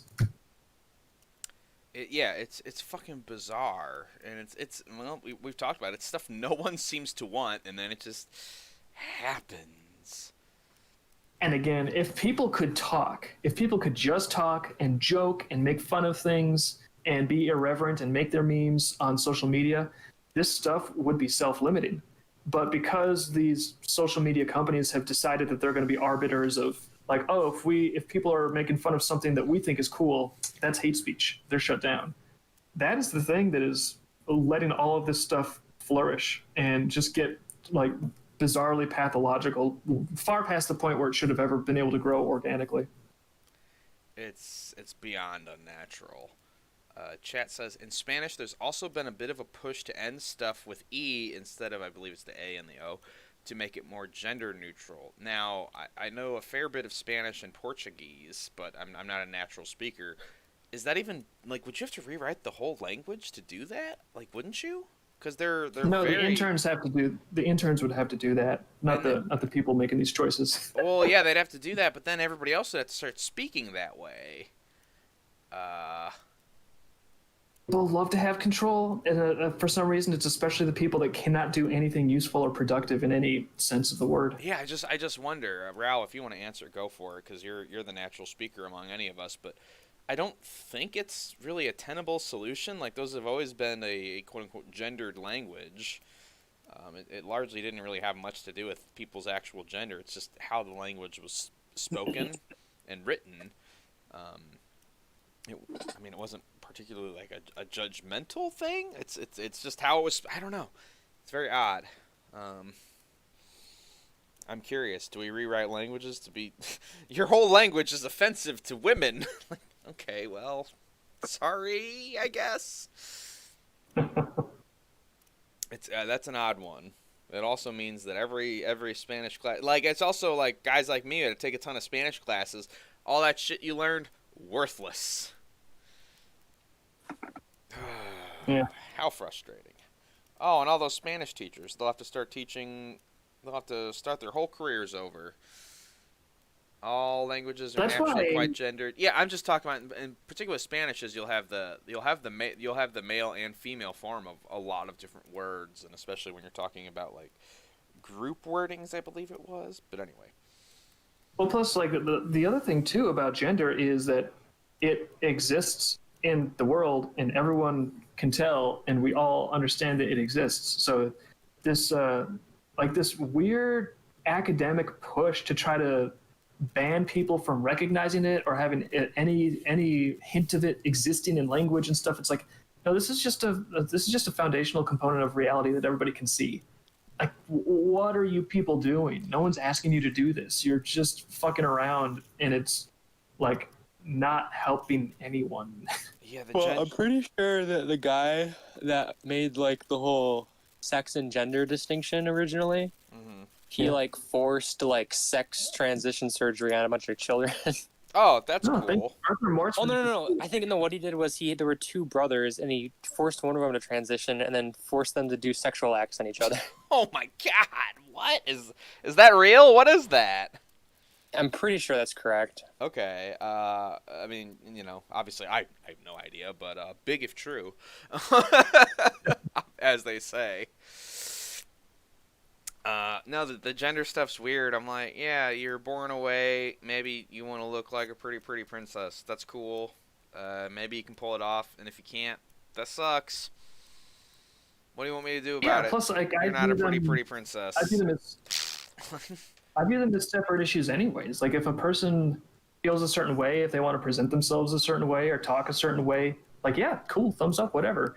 But that's not the same thing as saying, hey, you know, the entire conception of male and female, we're going to eradicate that from your life. You're not allowed to experience it or recognize it anywhere. That It's gets like, very confusing for gay and straight people. Bisexuals, very easy, but like there was one thing where you were like, hey, can I have the freedom to present myself a certain way? And we were like, yeah, cool. And then there was the thing where you decided that you could have dictatorial control over what everyone else was permitted to say and think, and over the structure of language. Those are not the same thing. And I know some of those people that are trying to push this stuff, they pretend it's the same thing. They're like, well, what do you mean I don't have total control over the structure of language and culture and what everyone is thinking and what everyone's allowed to say? Are you saying that I can't have my own identity? It's like, no, have whatever identity you want, but you don't get to control everybody else. Your identity cannot be God. I'm sorry. Your identity is your identity, not everybody else's, etc. Colin, someone in the chat is saying the person you're talking about is named John Money, and that what you're saying is true. Yep, so. it's John. Oh, there you go. Yeah, All it's John Money. right. Oh, yeah, John Money. I've never That's heard of any amazing. of this, so it's news to me. Yeah. Oddly, for such a memorable name, he's not really remembered at all anywhere. Despite having all these fun ideas about gender. I don't know. The gender stuff gets so fucking weird, and I'm just like, you can't force people to be something they're not, or to like something they don't like. Like, you know, I mean, I guess you can, but it's not going to be real. They're not going to be like, yeah, I really do like this. It's like, no, like, guys who are into that are going to be into that, and the guys who aren't, they'll fake it so you don't kill them, I guess, but...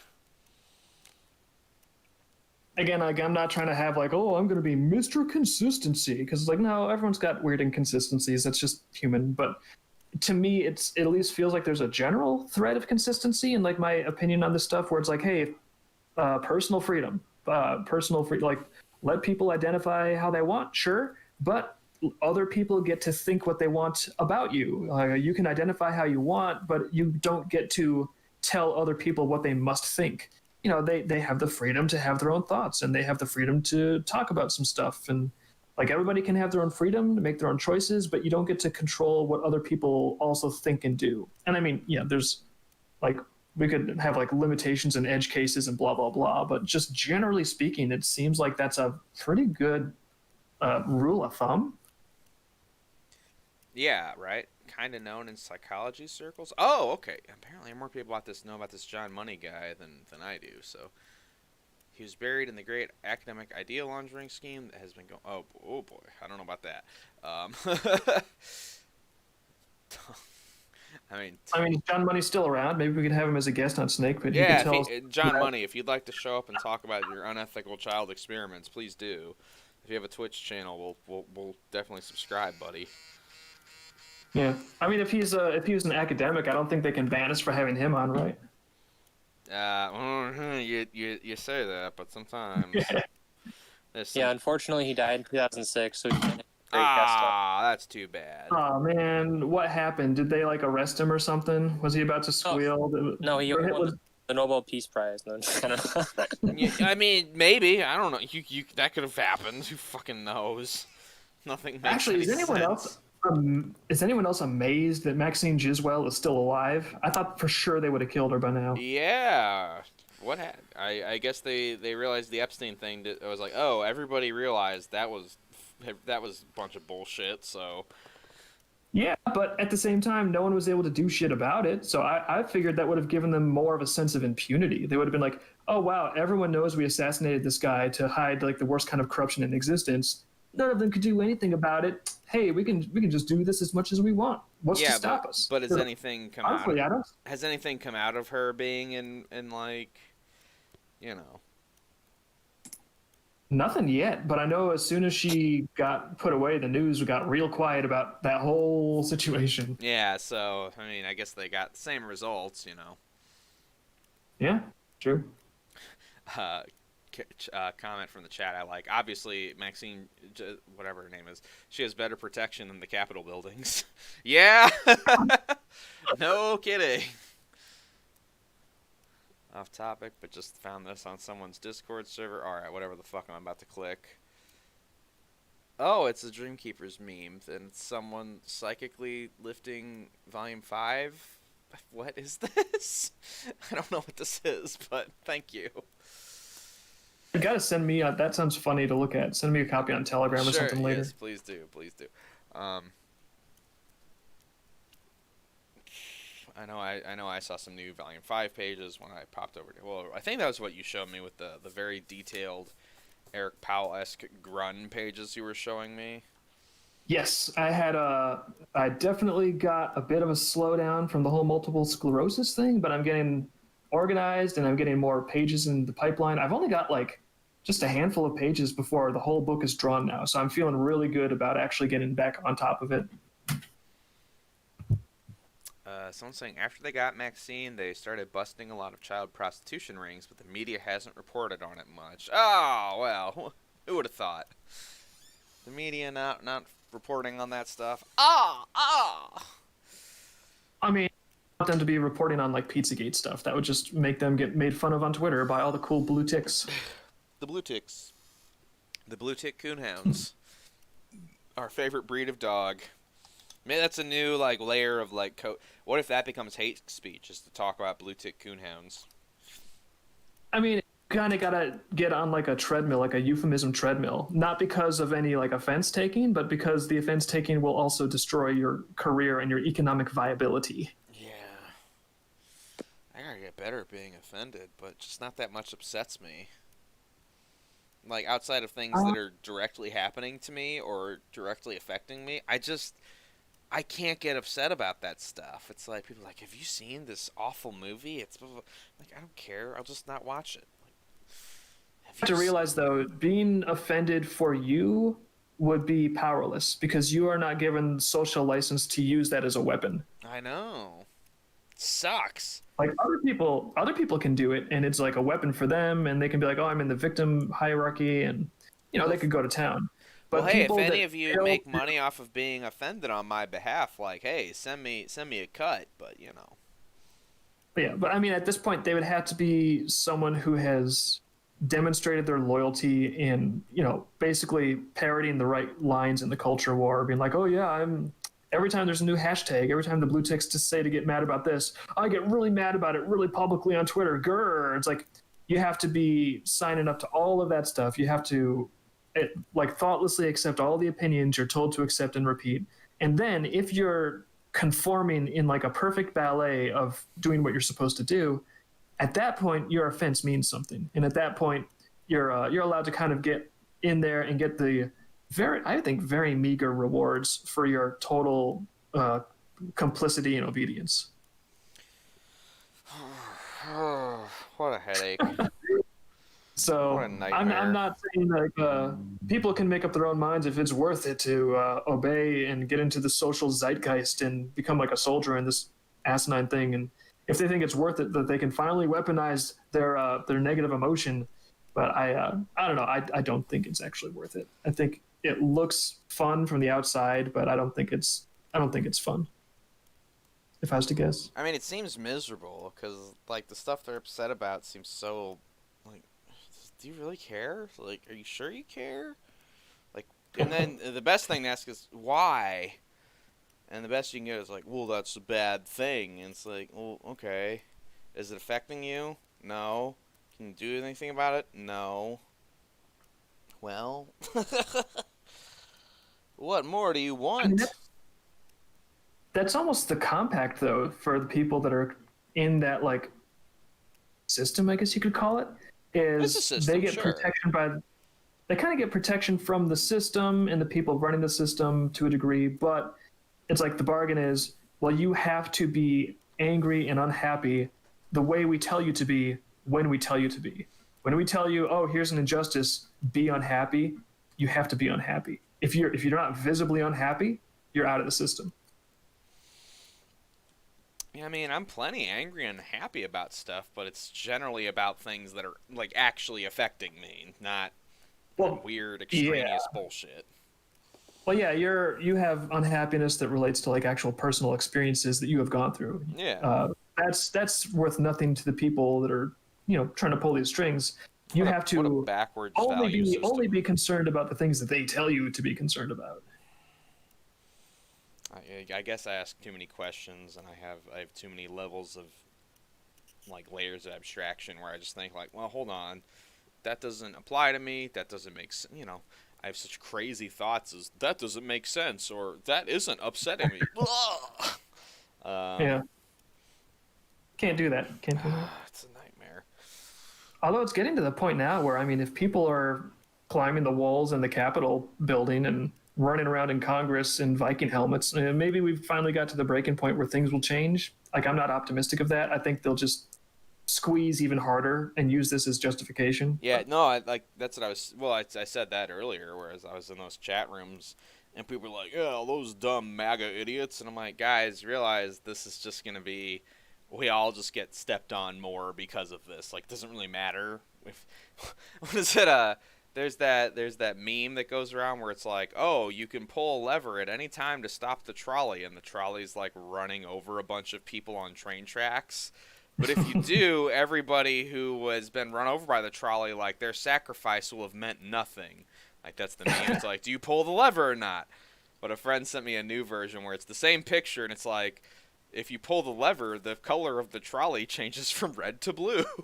Like, I thought that was the funniest fucking thing. That's about it.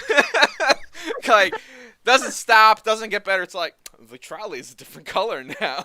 And, like, I was dying laughing at that. I've been using that all day with people, and like people don't, and people don't get it. They're like, wait, what? Why would that matter? And I'm like, don't worry about it. Just don't worry about it. Just get run over by the blue trolley or whatever, or the red trolley. You fucking idiots. Fine, go watch a new Spider-Man movie. Go watch Batman, Marvel, DC. It's no problem. Go look at a painting of a swan. It's gonna be okay. Yeah, go look at a painting of a sandhill crane you can't hunt. Yeah, it's fine. But you know what? Aren't pigeons pretty? Yeah, pigeons are pretty. Cool, good. I'm glad we can bond. Pigeons aren't pretty.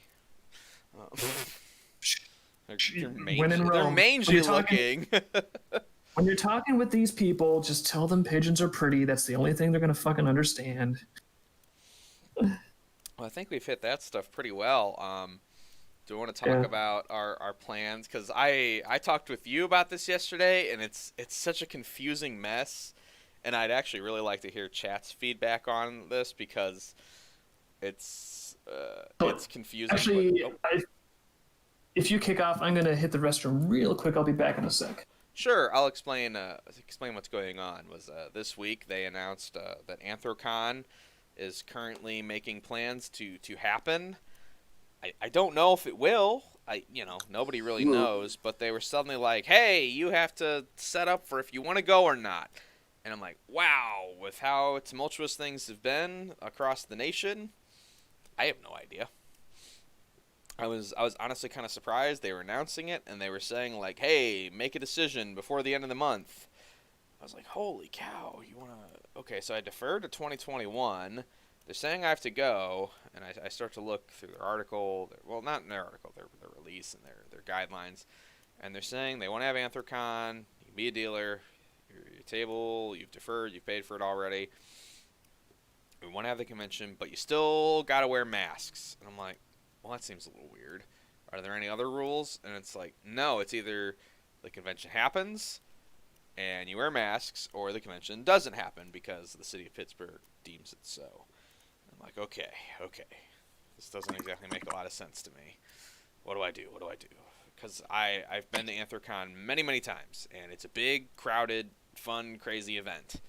And I'm like, all right, well, how will the masks, we all know how masks work or don't work or whatever you want to think, but it's like, okay, they're making... Did they say, too, if you're wearing a fursuit head, you should still wear a mask under the mask? Yes, they did. They said they want you to wear a balaclava specifically. It's on the I think it's on the website right now, so they want you to wear that. And I was like, well, okay, if we're wearing masks, this is Anthrocon, but no one can smile because you can't see their smile, which that's depressing because when I go to Anthrocon or any convention, I see a lot of smiles. People are having a good time. Seeing people emote is part of the convention experience that you literally cannot have online. Beyond that, a big part of the Anthrocon scene is the rave, where people grind on each other and on silly outfits, which is great. I love seeing the rave at Anthrocon. It's the most, or any convention. It is surreal and bizarre, and I love it. But if you're socially distancing, you can't rave. Another big thing is physical contact, from everything from a handshake to a bro fist to the ever-popular hugs and scratches and scritches. None of that. That's all gone, too. And I'm looking at this, and I'm just like, what is left of the convention experience? Ooh. It's like if CouchCon costed $2,000 to attend. It's weird. And I'm looking at it, and I've been thinking, because they sent out the information while I was still on vacation, and I started to think about it, and I was just like, and I didn't know what to do, because I was like, well, can I defer, blah, blah, blah. They didn't have a lot of the information out.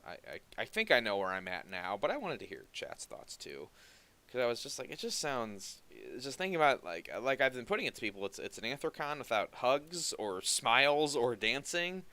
And that sounds very depressing to me. That sounds like a sad convention.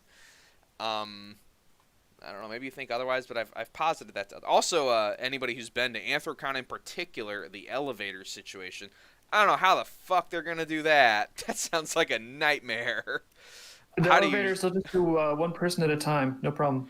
Yeah, I mean, like, they've got 6 elevators running around the clocks, and those lines are long. Like, if they do one person at a time and each, like, what do you do? And part of me is like, well, it could be a total clusterfuck mess, and that could be funny. But at the same time, I'm worried there will be a lot of people running around trying to, like, clout chase for, like, to look for people who are messing up or, like, doing things wrong. Or, like, oh, you're not obeying all the rules. I'm going to blast you on social media. And I'm like, that sounds... Well, I mean, those are the types of people that are running the event, so you can be assured that will be going on. Yeah, like, so I'm like, oh, do I really want to go to this thing? Like, part of me is like, what if the money's good? I was like, and I'm like, well, will it be? Will enough people be able to go? Will enough people want to go? Like, it's just, so I've started making plans for an alternative fishing vacation for myself, because I really want to do that. And I don't have to wear a mask. I don't have to worry about any of this shit. And if I do good, I'll just make all that money back in protein that I put in my freezer. Because Anthrocon has given me the ability to defer to 2022, because, and you know, I can say like, hey, I am an immunocompromised individual, and I might not feel safe going to the convention as is, which that is all true. I'm immunocompromised, all that, but I think mostly I just wouldn't want to go because it sounds kind of sad, and I really am having trouble getting my head past that, where it's like, this just sounds like an event where I would be genuinely unhappy to be at, because it's not I think it'll be quite literally not the event I signed up for, like, you know. Yeah. I wonder too, like, when is going to be ever a point in time where they'll have an Anthrocon where you don't have to wear a mask? Like, yeah, you think that's going to be 2022 or 2023 or? Yeah, like, how long never? do I defer this thing? Like, how long will they let me? Does it ever end? I mean, COVID's obviously never going away. It's already mutated, and in the U.S., so, you know, that's already like, oh, you need, I believe that means you already need a new vaccine for the new strain. I think that's how that works. You know, I'm not a scientist. I think it's going to be, I'm pretty sure it's going to be like the flu or the common cold. It's going to be the cold, the flu, and COVID. It's like, why would it vanish when the flu has not vanished? And just like the flu, it's like you got to get like, oh, we're going to rejigger the vaccine every single year, because it's like, well, does the one from last year not work anymore? Like, what did I get vaccinated for last year? Well, that was the common cold is a form of coronavirus, isn't it? Technically, yeah. Oh, okay. I did not know that. Yeah. But this one was like, you have a cold and you're going to kill everybody. Look out. Also, all this news about coronavirus, has everyone just forgotten that we've basically confirmed it was made in a lab in China now? It just seems like that fact sort of was like, they were calling it a conspiracy for months and months and months, and then they were like, well, Yeah, it was engineered. Anyways, now we just need to worry about suppressing your freedoms because That does it's your upset fault. me This that thing spreads. it does upset me that apparently China, one is they don't seem to have to pay any consequences for it, but they're denying people and even like independent journalists who want to do their own investigations into it. They're denying anybody access to that stuff, and it's like, ooh, that's ooh. Yeah. Well, I mean, it's Nobody can kind of look like into a it. kind of like here. If you want to get information from them, you got to break into their Capitol building and walk out with some hard drives. That's the only way. We got a lot of comments on this subject. Because yeah, and I figured people would because we all want to go back to cons. Cons are a lot of fun, and for me, that's how I can advertise without all the shadow bans and block lists. I can just talk directly to you guys. We can see each other's beautiful faces. We can all just make out so much. It's great. It's almost nice that I don't even have to worry about this choice because I I know, don't yeah. have it. I'm telling this to Dave, and Dave's like, I don't give a fuck. I can't go, so. Yeah. And if sooner or later the COVID vaccine. To be fair, I pretty much agree with Bone. I think AC with those rules in place would be pretty sad. Makes one wonder. Yeah, like I don't want to be too much of a downer because I want cons back, but I want cons back, not this sort of like weird, like half a con, like. You know, where what can you do, and what can you, and then even if you do the stuff, you know, you could break some of the rules, and it's like, yeah, but there'll be some fucking asshole with a phone camera that's videotaping you, and it's like, okay, well, don't want to do any of this. It sounds like huge pain. Went to a local gun show, and it does look like a sad convention. Oh no. Me too. Model show was okay, but that was all. Ooh, this is not sounding great. I'm not really want to nuke everywhere with sanitizer, limited number of peeps at tables, yeah. But even then, it's like people are still flipping through binders, and like a lot of the stuff, it's like, how do you really make any of that matter, disease-wise? Because like I can't clean all my binders every single page, because I have hundreds and hundreds of pages. Like, am I gonna go through each and every page every time anybody flips through it and wipe it all down? Like, I have thousands of pages, and Well, people plus, will even go if you through all of don't them. even if you don't think you're doing that, is someone gonna like saunter up to your table like Friday evening and be like, "Oh, we noticed you haven't been wiping down your binder pages. That's potentially a risk for COVID transmission. So you need to get on that, or else you can't let people flip through them." It's like, well, if I don't let people flip through my binders, that's kind of like how my table works that I paid for. What am I doing yeah, here? so I'm like, wondering, it's like, will the money be good because people are chomping at the bit to spend at a con? Or will it be terrible because it's not really like the con experience that gets people amped up to spend and have a good time? Like, oh, it kept me up like 2 nights in a row thinking about it, where I was just like, oh my god, there's so much to weigh here. It's so many variables, and it's like, you know, the city of Pittsburgh could just be like, hey, you can't have a convention, and then it's just gone anyway, so it didn't matter. But for now, Yeah. I've got to make a decision before the end of the month, and I'm like, It's weird that they're making God. you guys choose what you're gonna do when they don't even know what your options actually are. Yeah, right. No, that's where I've been at, where I'm like, and I've talked with staff, and they've been good to me. They've been telling me fairly clearly what well, you know, I say that, but they, you know, is the con just doing this because they have to, because of insurance reasons, because they want? I don't know. So I'm really Like, in a pickle. Well, I know. I'm curious what the chat thinks too about like Anthrocon and conventions, and like, is it a big trade-off to be like, oh, well, we'll do a mask, it's not a big deal, it'll still be a convention, or do they think that's like something they just don't want to sign up for? And not to be totally like oh, well, meanwhile over here, alternative, but I do think this encourages me even more. Like, yeah, we want to do Beachheads again this 2021. Yeah, it was really fun in 2020. We've brainstormed some pretty great ideas, I think, for that. So stay tuned for that. But I've been doing some research. I've hit Dave with some ideas that I don't think Dave realized were options, and I was like, we could do this, and oh. it's going from like, oh, a fun get together with friends to like, oh, a really fun get together, and this is gonna be memorable and cool. And yeah, I'm excited about some of the ideas we've been bouncing around. Yeah. I fursuit and I normally wear a balaclava, so it won't be that different for me, but I get how it's a put off for other people. Yeah, no, I'm talking about it mostly from a dealer's perspective. It's like how does any of this work, and is it worth the trouble? Like, it's a huge gamble, and I have no idea. And then I could just be fretting about all this, and the city just cancels in a week, and it's like, oh well, I don't have an option, so I guess the decision made itself for me. Which, like, that'd be like a relief, honestly. Yeah, well, then the choice would be made, and you wouldn't have the stress of having to figure out, oh, what am I going to do about this? Then I don't have to give a fuck. And this is a like kind of an ancillary topic, but to me, part of the Anthrocon question. I mean, obviously, I'm not. You're not capable allowed. of. Yeah, I'm not really allowed, and of course they won't admit that, but they make it very clear. So it's nice that the dishonesty is still in the works. It's very cool. But the thing for me is like, because I was going to Anthrocon since 2006, like the very first year they were in Pittsburgh. So I've got like a feel for these conventions to a degree. And I can tell you, they do not feel the same as they did even like a few years ago. Like the atmosphere is shifting so sharply. And so for me, even aside from the COVID stuff, totally taking the COVID stuff out of the equation, I mean, if I was able to go to Anthrocon, it's costing like more and more and more every single year just for hotel. Now the hotels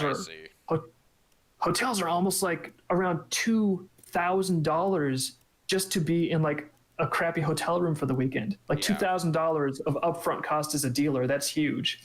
And on top of that, the furry community, like I guess I should say the mainstream furry community, seems like it's been really changing. It does not seem focused at all on the genre content anymore. Like nobody really seems to care about comics. No one cares about books.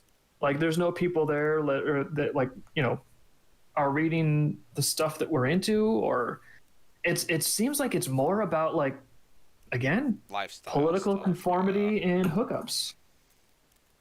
It's like, hey, are we all on the same page politically? Are we all super zealous about this stuff? Cool. And do we all like to do like horrendous things to each other behind the scenes that we definitely wouldn't admit to in public? Hey, I admit to all those things in public. God damn it! Yes, but you're the exception. Not the I know. So I don't know. Like, it's just conventions seem like they're more and more for like catering to a very domineering subset of the fandom, and it just seems like they've taken over to the point where that's what the convention is about. And if you're not about that, you'd better keep what you enjoy quiet, because they're going to be looking at you with a side eye. Yeah, and that's like what he said, and that's too bad, because 2004 weekend, I can't do that. Yeah, it's gotten pricey. Maybe hotels will be less pricey this year because of COVID, or maybe they'll be more pricey. I don't know. Like that, this is just huge risks, and like this if you're not a big name, like our margins aren't huge on this stuff, so it's but me and Dave have planned on we were going to go down to Peoria and just do a bunch of bow, spear, and regular fishing for the weekend instead, because like, well, at least we can fill up our freezers, Yeah, that's gonna be awesome. I want to try it. I want to see if we can get some of those silver carp with the boar spear. The boar spear, bring that down. I mean, I've seen some of those videos. Those guys were getting them with goddamn Wolverine claws, so yeah, and tennis rackets. The fuckers are everywhere. So, apparently, if you're going after the silver carp, anything goes. They don't care as long as you're getting them out of the river, because there's so fucking many of the things. They're so invasive. For a thing that was, that evolved in Asia, they seem to really thrive in America. They're like the anime of fishes. They are. 10 to 22 in the race world, we saw that. Oh, okay. Oh, man. I think... And I expect everything to have gotten hit in terms of attendance-wise because of COVID. Just, I haven't, for me, 2020, it was just like, after C2E2, it was all canceled, so didn't really have a choice.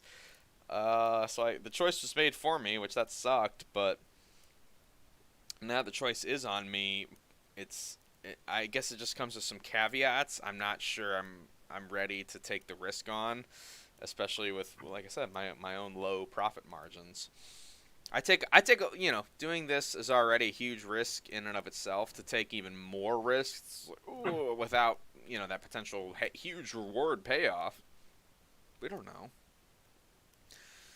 Yeah. Plus, even at the last Beachheads, you were still actually selling some prints and originals and stuff like that. And Beachheads was fun. And your cost for that was 0. Pretty much, yeah. I just I bought some foodstuffs and alcohol and hung out with fun people for a weekend. So whoopee.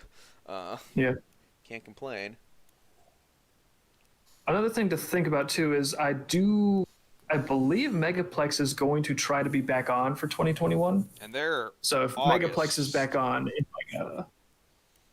like August. So that would be pretty much just like a month later, and go down there, have a convention with people that actually don't hate our guts. Maybe that would be a little more fun. I have no idea if they have any restrictions in mind for that though.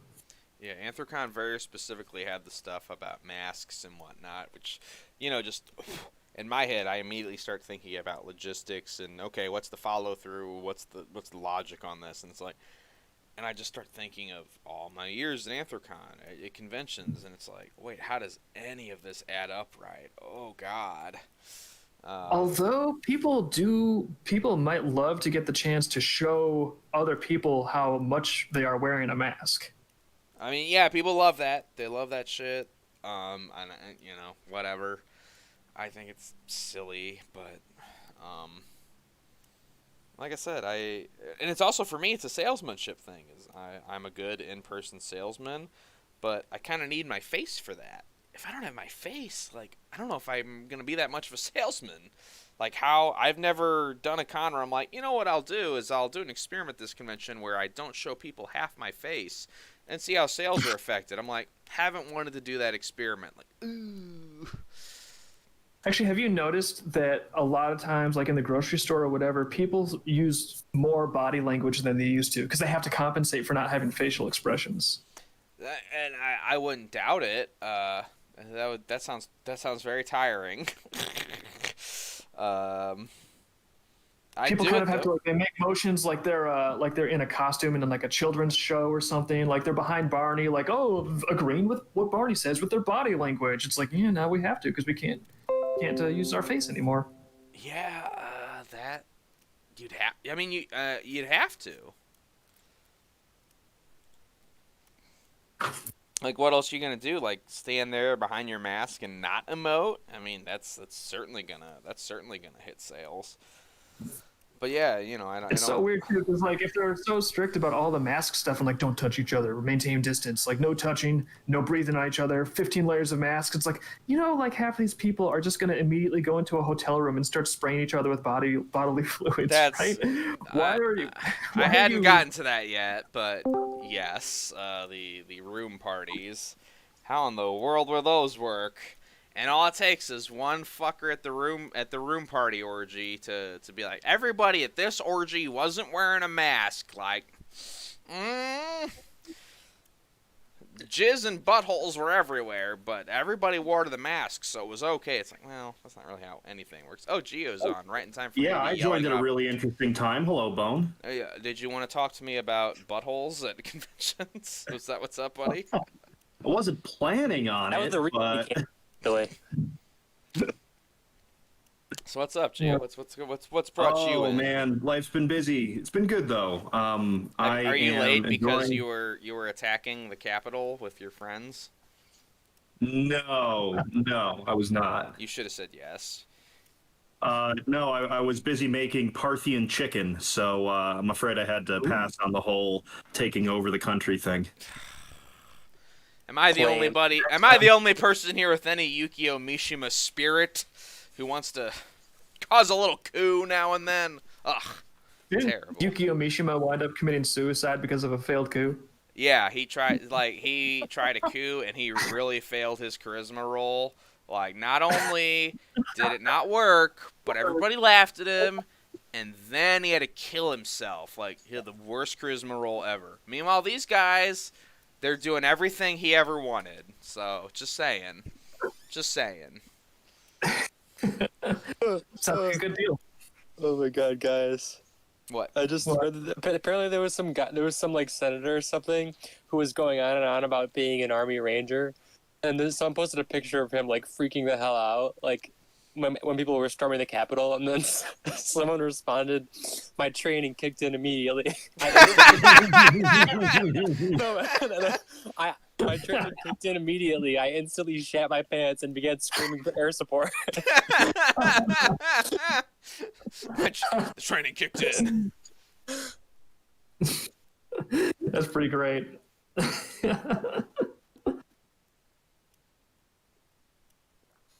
No, but I mean, as far as what I've been up to recently, real life's been busy with lots of NASA proposals and stuff, but What? I've also made good headway with printing some Dreamkeepers figurines. So really proud of what came out of the printer today.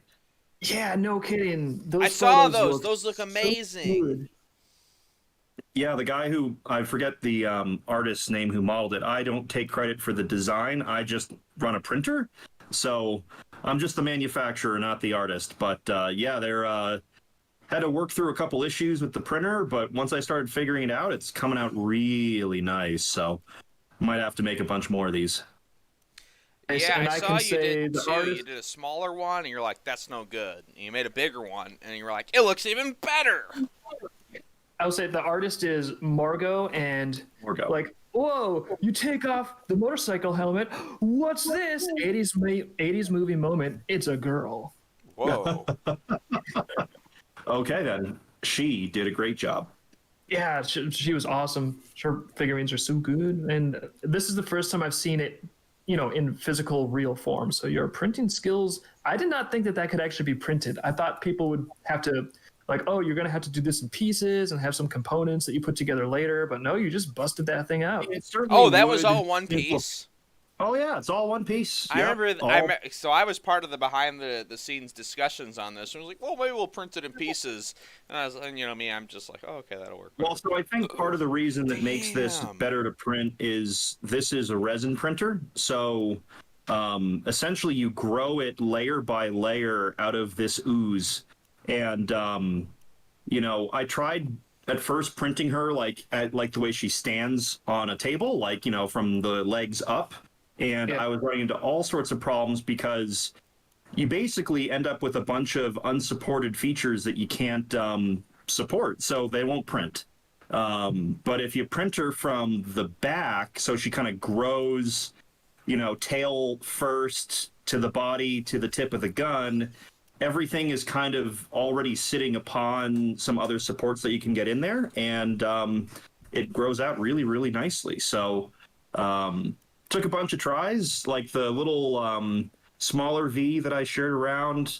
I missed a few supports, and her knee ended up sort of like melting into this weird, flat, sad, shitty knee. But I got it right on the big one. And now that this is coming out well, I can just keep hitting, Control C, Control V, and make a bunch more of these. But it takes like 30 hours to print her, so it takes a while.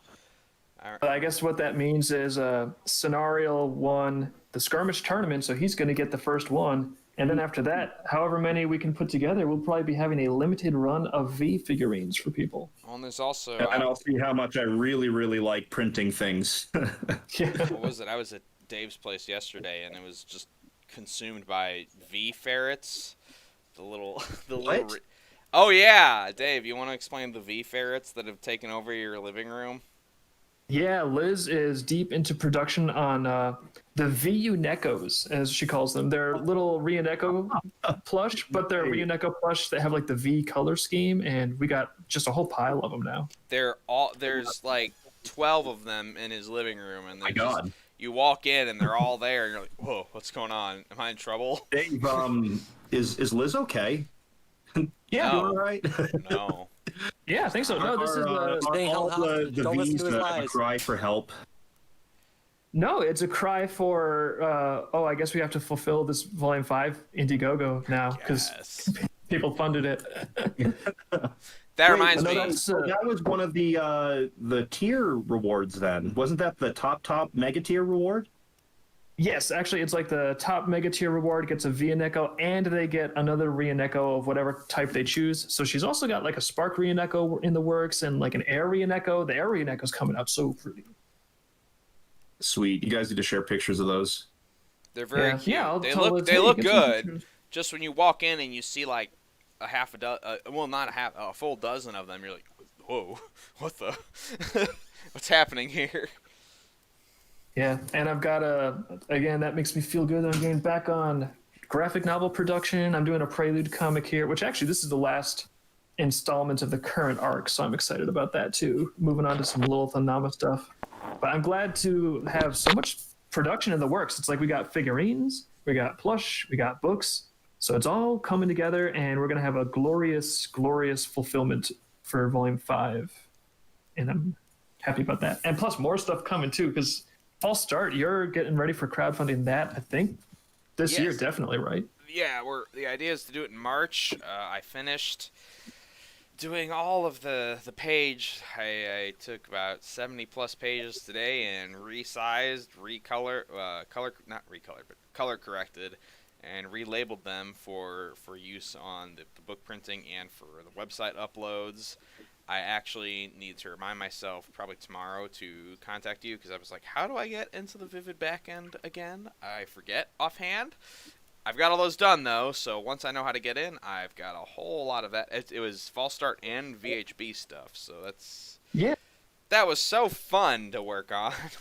It's just... Yeah, totally hit me up tomorrow, because I know as soon as we get that website like loaded where you can just like, oh, here's the comic, you can read it. As soon as we get that loaded, Hayes and Cruz is like chomping at the bit to get our marketing in the works. Yeah, and I've got the placeholder stuff for the Patreon content where it's like, hey, this isn't out to the public yet. This is for Patreonies only.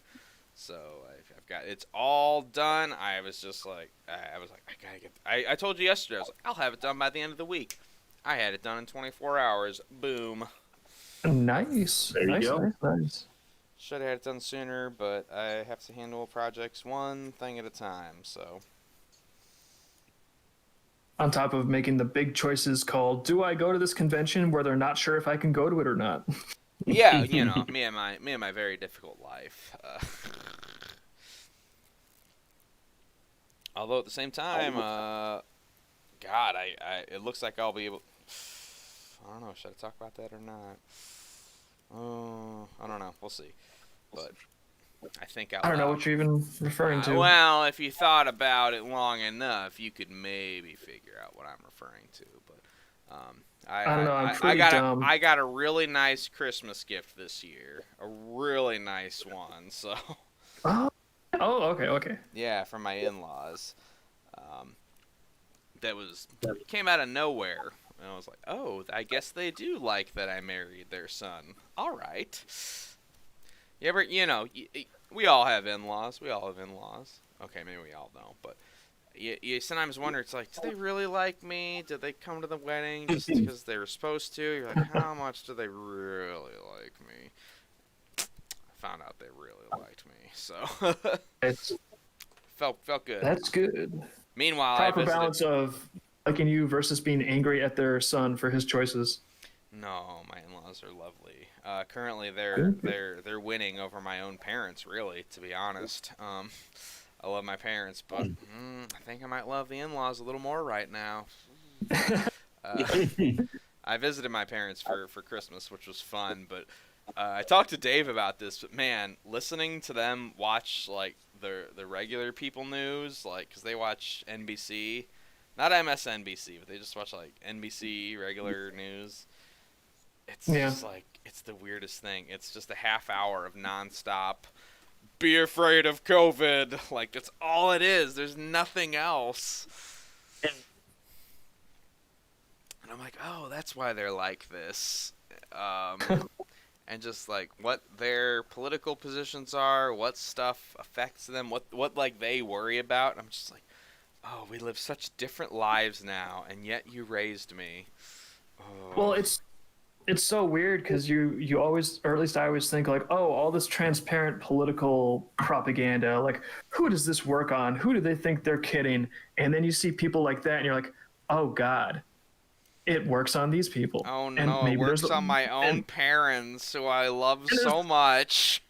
and there's probably a lot of them. And it's just I've actually decided to try to stop calling it news because I don't think that's an accurate term at all for what it is.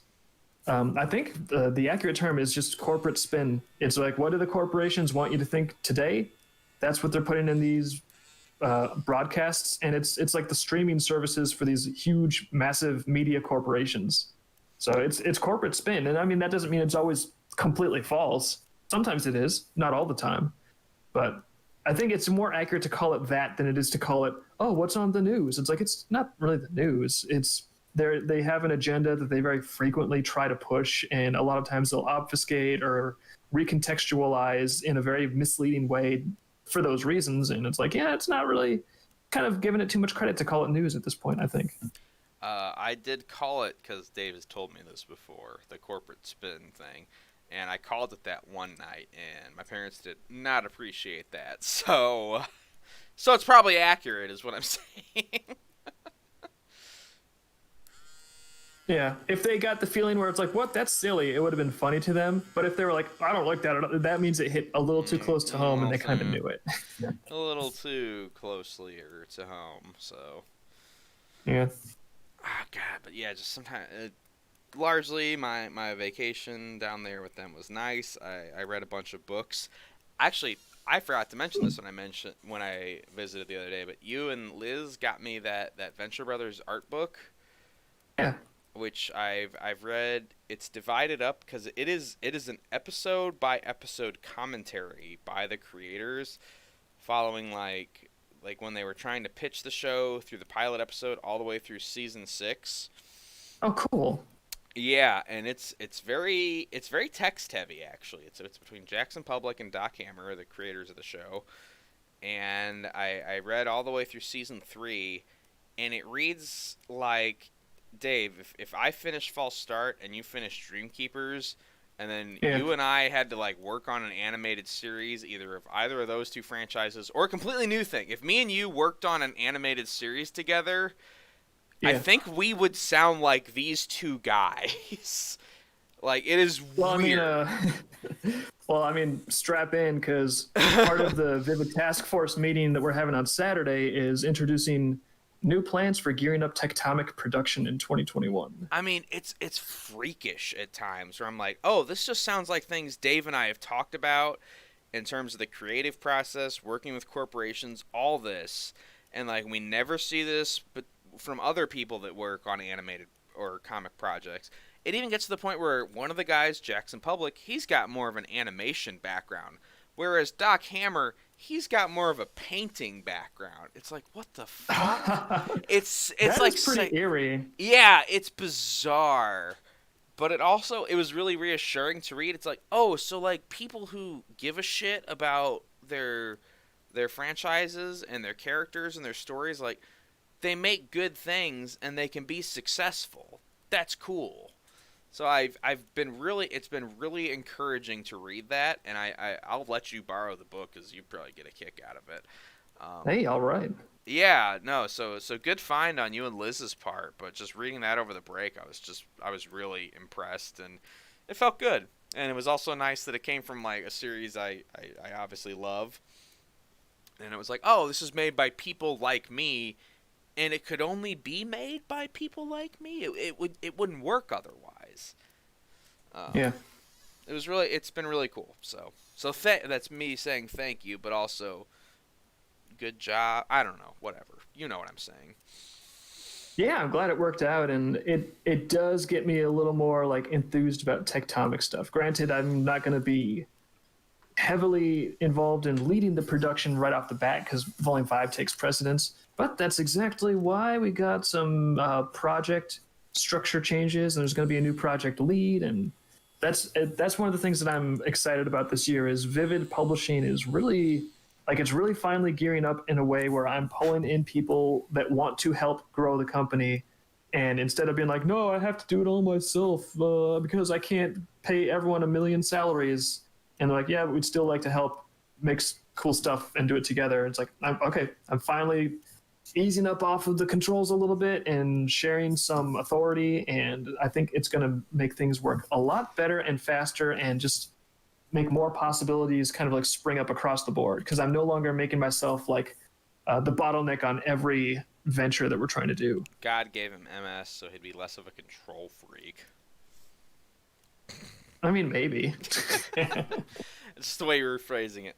No, well, we went into 2020 with our idea of what we wanted to do with Tectomic, and then we were like, all right, this is going. It's a little slow, but you know.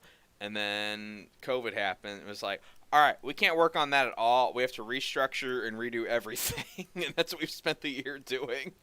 And I was like, all right, we get that. Let's see what we can do from here. And especially CouchCon. CouchCon was the thing where suddenly it went from being like, well, this is my little personal survival arc because Anthrocon won't have me anymore. Suddenly it went from that and into like, oh, like 200 other artists need this to work. Oh God, we really got to make sure that this thing works. And oh, it's scaling up. And then then we were off to the races with CouchCon. The pressure was on. Yeah, but fortunately, it went really good. So now CouchCon is going to be an annual online event, and so coming back for 2021. But hopefully only once, because doing 2 of those in a year was just, oh my God. 2 felt like a little much, so I do think it'll probably be once. It had to happen. It had to happen because of the exceptional circumstances of 2020. But hopefully we can get away with just doing 1 next year. Yep. But if there has to be 2, like, we'll do it, like, because we'll have to. Plus, it's possible that the administrative end might start to get easier too once more of the website functionality kicks in, because the website should actually have. I think the summer one is supposed to have the function where vendors that have been approved and have paid for their table, they can actually just like log in and set up their own table, pick their own table image, mess around with it, edit it. So, like, if basically that would take the workload off of us by an order of magnitude. So that would just make everything so much easier. Yeah, it's been a lot of networking, reconfiguring, adapting. It's been a weird year. And I know we talked early on in the stream about 2021 probably not being that much different, but hopefully we're just talking about the first half of 2021 where it's like, well, we're still in this COVID thing. There's still people taking over the Capitol. Not much has changed yet, but as things progress, hopefully, I hope things calm down. This energy, it cannot maintain. I mean, probably not, but sometimes, I don't know, maybe I just it look will. at other points in history, like, there's like stuff like called like the 20 Years' War, and it's like, well, that apparently that one went for 20 years. There was the 100 Years' War. That one went for even longer than 20 years. And don't get me started on the 300 Years' War. Is that real? No, I'm just messing around. Listen, the Mongolians fought it. Don't you know about that? Don't you know about the history of Atlantis? Listen, maybe I've missed some things. You guys keep talking. I gotta grab another beer. Yeah. I guess kids never pay attention. Yeah, he never paid attention in Atlantis school. Mm-hmm. The Hyperborean Wars. Oh, do they actually have a name for those wars? I didn't even know there was a thing. In the center of the Earth, Hyperborean. Oh, that's cool. So are they all like in like super armor so that the gravity doesn't just crush them down there? I don't know much details about that kind of stuff, to be honest. I just know the basics. Just the basics. Yeah. You've heard of the Hyperboreans before, right? No. They were a race of giants that lived in the north. I do think I heard there's one guy around when I was in college that was talking about like, oh, did you know that the world used to be a paradise back in the time of Adam and Eve? And I was like, really? And he's like, yes. Because, I also came from like sort of a super Christian background. But then he like hit me with some stuff that I'd never heard before that I thought was just wild. Like he was like, yeah, fruits and vegetables grew all over the world. So there was no shortage of food. You could just go around and eat your fill, and everybody had plenty of everything. And plus, people were also giants. So if they wanted to cross the world and just chill out on the other side of the world, they could just run over there in like a couple days, no problem. And I was like, wow, cool. Nice. And he's like, yep. And that's why all of the scientists and the journalists and evil people, that's why every time they find one of these fossilized giant skeletons, they destroy it so that humanity never learns the truth that we used to be awesome giants until we sinned. And that's why God made us like shriveled up little pussies. Yeah, I agree with that hermeneutic completely. That is an accurate. So is that the like that thing that you were saying? Is that what that's about? It could be, honestly. No, Liz, I didn't get that in my upbringing. They hid the truth from me. I had to get this from remember that one guy that was friend in like Columbus. You know, I'll tell you about it later. But He sounds like so an informed citizen. Sounds like what? Sounds like an informed citizen. Yeah, exactly. We need more people like that, to be honest. The world would be a better place. It'd be an entertaining place. I remember at one point we were sitting around watching the movie Night at the Museum, and just out of left field, you know, it's Night at the Museum, whatever. And at some point the movie was talking about like dinosaurs or something, and like they mentioned something in passing about like, oh, you're not that evolved, you know, you should have fetched the bone better or some shit like that. And then this guy's just like, can you believe this propaganda? Wait, you're watching like at a movie theater? What you said? No, we're just like at the friend of a friend, because he was like a friend of a friend. We were at this friend of a friend's apartment. Night at the Museum was on. No one really cared, but then he's just like, this propaganda. Oh my gosh, this propaganda is outrageous. Can you believe they put this in there? Next time I'm watching a movie and they mention dinosaurs, I'm gonna say that around random people. It's so funny. It's like, yeah, I know, man. I can't believe they would violate the sanctity of Night at the Museum. It's fun.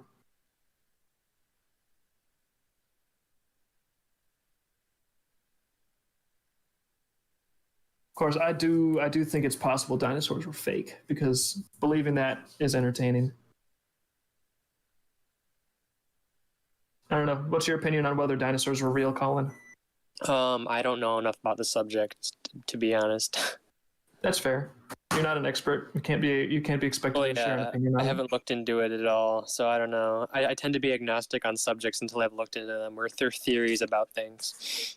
But that's why there's only a few very basic types of dinosaurs, like Stegosaurus, Triceratops, you know, Tyrannosaurus, and then essentially all the rest of the dinosaurs are just kind of variations on those models. It's because they're supposed to make children identify with a basic type. And they're supposed to tell children, hey, there's only X amount of types of things you can be.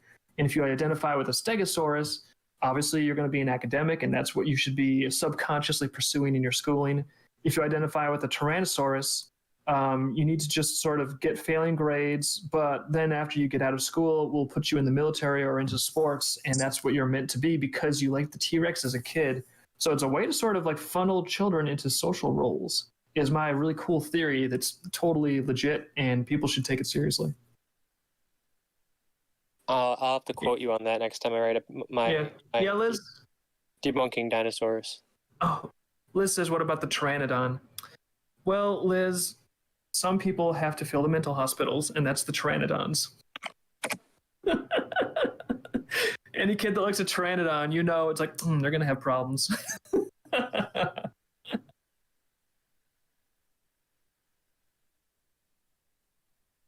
But yeah, I feel like there should be some papers written on this subject. It's really cutting edge stuff.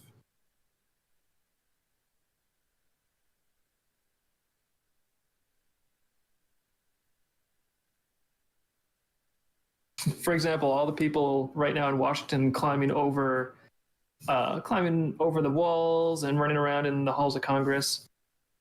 No joke. If you polled all of them and were like, "Hey, what's your favorite dinosaur?" You'd probably get like upper 99%, like 90, probably in the top quartile. You get people saying Pachycephalosaurus. That sounds pretty accurate. Yeah. And that's how you know dinosaurs are fake, and it's all a social conditioning program. What's your favorite kind of dinosaur when you were a kid? I like raptors. Raptors? Velociraptors. Well, that's probably why you got into music, because of the rapture of music. Velociraptors and raptors, they're light. They like drift in the air like birds. They have light bones. It's kind of like the musical subtype of dinosaur. What the fuck did I walk in on? Dinosaur. Dinosaurs are pretty cool.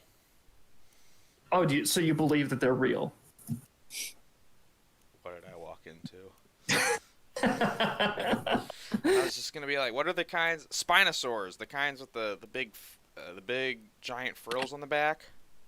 Oh, that's your... See, my theory of dinosaurs is that they are fake and they are used as social conditioning tools to funnel children into different career types. And that's why there's a set number of dinosaur types. Oh. So if kids like Tyrannosaurus, it's like, oh, we're gonna coach you into like joining the military or sports. If they like Spinosaurus, they're like, okay, we're gonna just make you a degenerate. Oh, you know, okay. Sort of Okay. They were cool. They had big flaps on the back.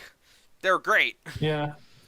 But I like pretending dinosaurs aren't real, because I don't know, it's fun to me. See, Dave says this, but I know that when he draws on his old dinosaurs book that he's had since childhood. So. Yeah, I was raised learning that the timeline was not real and that they were actually only 6,000 years old. So maybe they're not even extinct. That was only 6,000 years ago. But I realize now that the level of deception goes much deeper than that. They never existed to begin with. There's no dinosaurs. Oh, that'd be sad if there were if dinosaurs never existed. Yeah, I actually watched a interesting YouTube video wondering like alternate history stuff, and one of the things that he explored was, what if North America never actually attached to South America through Panama? Like the sea levels were higher or something like that, where you just like you get to Nicaragua and then it's the ocean. And apparently what would happen is South America would be like this crazy Jurassic Park hellscape of like crazy primeval monsters that the Europeans just like stumble upon, and there's like Spanish conquistadors dealing with like gigantic bird successors to velociraptors, and it would have been like a crazy weird like monster land. Oh man, James Gurney would be like so happy. What was that? I said James Gurney, the guy who wrote and painted Dinotopia, he'd be very happy. Yeah. So, the world we could have had things been a little bit different. Sorry, James. Instead, we have Twitter. Instead, we could have had dinosaurs. Instead, world. Both evolved from birds, though. Think about that. Oh, good point. See? Maybe it all would have ended up the same. We would have Twitter, but it would have been dinosaur themed. Who cares? Also, apparently, if Central America didn't exist, Europe would be like a frozen hellscape, because it would mess up all the currents that go through. Yeah. Oh yeah, that stuff would move Caribbean. really differently. Because like most of Europe is like deep Canadian territory. Like it's actually pretty farther north than most of the U.S. Like the U.S. kind of starts at like northern Spain and goes south from there. So the only thing that keeps them in a relatively temperate climate is like Caribbean warm water currents going up and over and around, and keeping things all happy. But yeah, if that went away, it would be pretty darn cold up there. Okay, then makes me think about how apparently Earth went through a few ice ages where the whole planet was like, I think even before the Mastodon stuff, like really old ice ages where the whole planet was just a total ball of ice. And apparently the only way it was able to get out of that was some volcanic activity that put like black soot on enough areas of the world that it stopped bouncing all of the light back into space and actually absorbed some of it and started to get a little bit warm, and then finally it got out of that ice age. But for a long time, it was just like, well, this is a giant ball of ice. That's it.